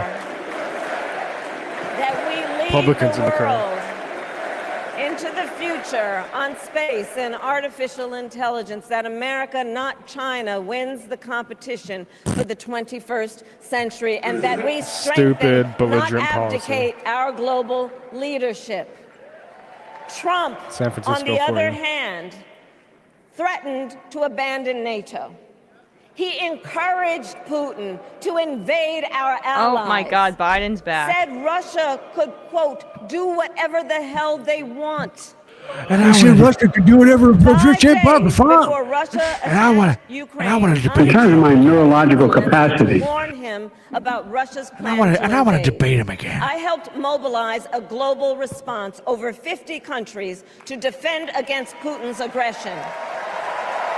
If she doesn't... As president, I will stand strong with Ukraine and our NATO allies. Oh God, just don't even talk about Israel, please. Please just skip She's it. gonna say ceasefire, hostages. That's it. With respect to the war in Gaza, I'm gonna President myself. Biden and I are working around the clock because now is the time Tirelessly. to get a hostage deal and a ceasefire deal done. Really stupid. I mean, really, And the let time me to be do that clear. was probably And let 9 me be months clear. ago. Hold on. I will always stand up for Israel's right to defend itself, and I will always ensure Israel has the ability to defend itself, because the people of Israel must never again face the horror that a terrorist organization called Hamas caused on October 7, including unspeakable sexual violence and the massacre of young people at This is a horrible. music festival. At the same time, Okay. what has happened in Gaza over the past 10 months is devastating. So many innocent lives lost. Desperate, hungry people fleeing for safety over and over again. The scale of suffering is heartbreaking. President Biden and I are working to end this war such that Israel is secure, the hostages are released, the suffering in Gaza ends, and the Palestinian people can realize their right to dignity, security, freedom, and self-determination. By the way, better than anything AOC said. Yeah, I mean, 1,000,000 times better than AOC at least, but I mean, bare minimum, I guess. And know How can this, people say the security I politics will never when this hesitate is the to biggest take whatever applause line action is practice necessary to defend our forces Yeah, exactly. and our interests against Iran and Iran-backed terrorists. I will not cozy up to tyrants and dictators like Kim Jong-un who are rooting for Trump. This is what you're saying, Sam. Sam. Tramp Cedar. Because, you know, they know he is Sam, when easy he's to on public manipulate with transportation. flattery and favors. They know Trump won't hold autocrats accountable because he wants to be an autocrat himself. And as president, I will Why is never Kamala waver in defense of America's keep doing security that? and ideals, because in the enduring He got struggle on social media between and democracy complained and about how many tyranny, times she said thank you. I know where I will say stand, that and the I know where the her talking United about the States Palestinian belongs. people and their suffering was more than I expected. More than I expected. You are massively depressed about it, though, so you weren't expecting much, but I agree with you. Yeah, right. Yeah, thank you. So Yeah, fellow so- Americans, I have a mental health problem. fellow Americans, I love our country with all my heart. Everywhere I go, in everyone I meet, I see a nation that is ready to move forward, ready for the next step in the incredible journey that is America. I see an America where we hold fast America's to not the a journey, fearless it's a country. belief that She built doesn't- our nation and inspired the world. That here, in this country, anything is possible. That nothing is out of reach. An America where we care for one another, look out for one another, and recognize that we have so much more in common than what separates us. That none of us has to fail for all of us to succeed. Can she get into any of And the that in child unity tax there is credit strength. or You know, our specifics on the opponents in housing this policy? race She's not going to do are any out of that? there every day denigrating America, talking about Bad how speech, though. terrible everything is. Well, My mother had another lesson she used to teach. Not for us. That's I want to hear about the dad, though. I know it's not for us. Anyone tell you I know. who you are. You show them who you are. America, let us show each other and the world who we are and what we stand for. Freedom, opportunity, compassion, dignity, fairness, and endless possibilities. I watched the speech. She didn't have a special guest. So We are the heirs to the Beyonce greatest didn't even want to go. democracy in the history of the world. And on behalf of our children and our grandchildren and all those who sacrificed so dearly for our freedom and liberty, we must be worthy of this moment. It is now our turn to do what generations before us have done, guided by optimism and faith, to fight for this country we love, to fight for the ideals we cherish, and to uphold the awesome responsibility that comes with the greatest privilege on earth, the privilege and pride of being an American. What are we doing? that was her Clinton impression. So let's get out there. Let's fight for The privilege and pride of Is being this an it? American. Let's vote for it.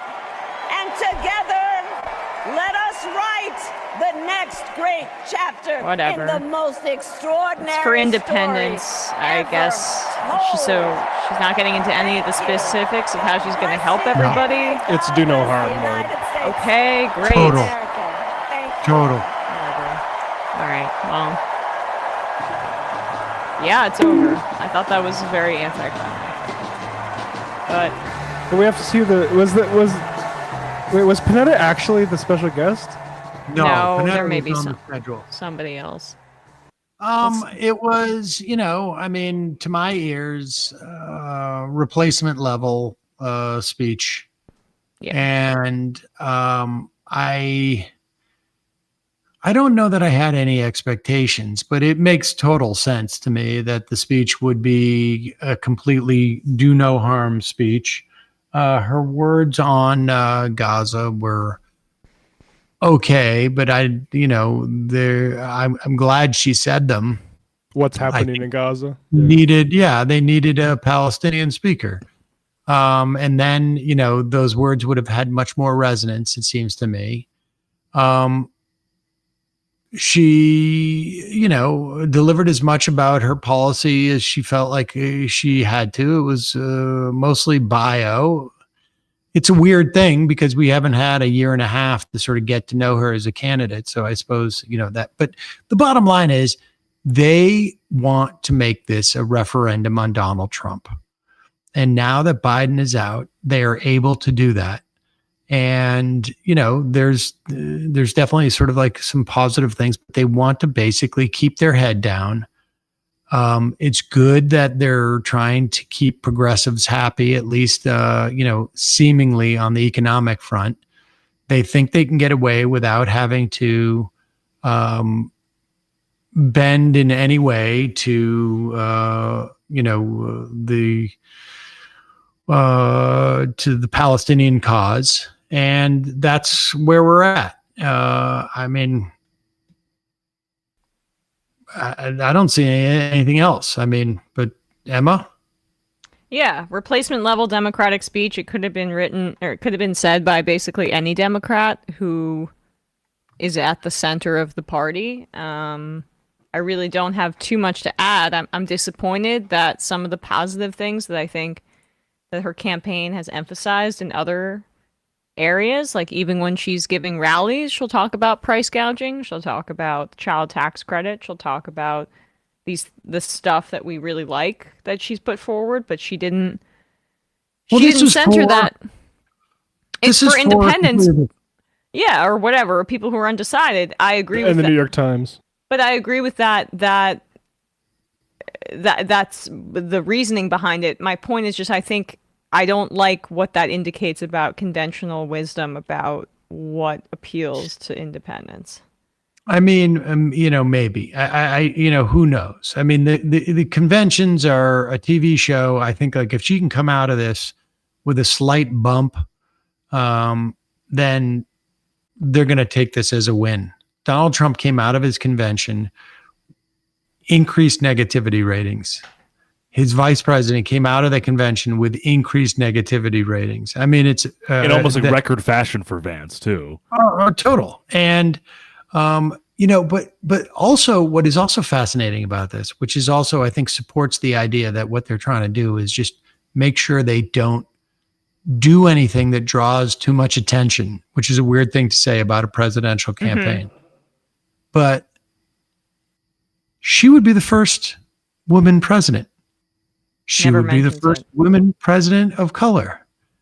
I mean, you think about how much was invested in the concept of Hillary Clinton being the first woman president 8 years ago.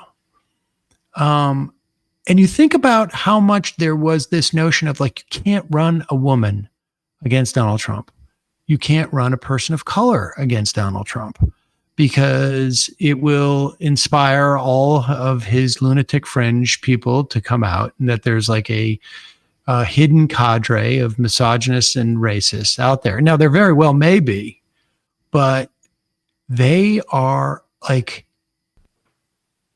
let's put it this way. Her speech could have been delivered more or less by Martin O'Malley. And 100%. And it wouldn't have been, he would have to change maybe the gender reference a little bit and this and that, and, a little bit about the parents. But there was no appeal to sort of like glass ceiling or the history about it. And that doesn't seem to be part of the campaign at all. And probably for good reason, because they sort of feel like, why wake what could be maybe not necessarily a sleeping giant, but a sleeping, small,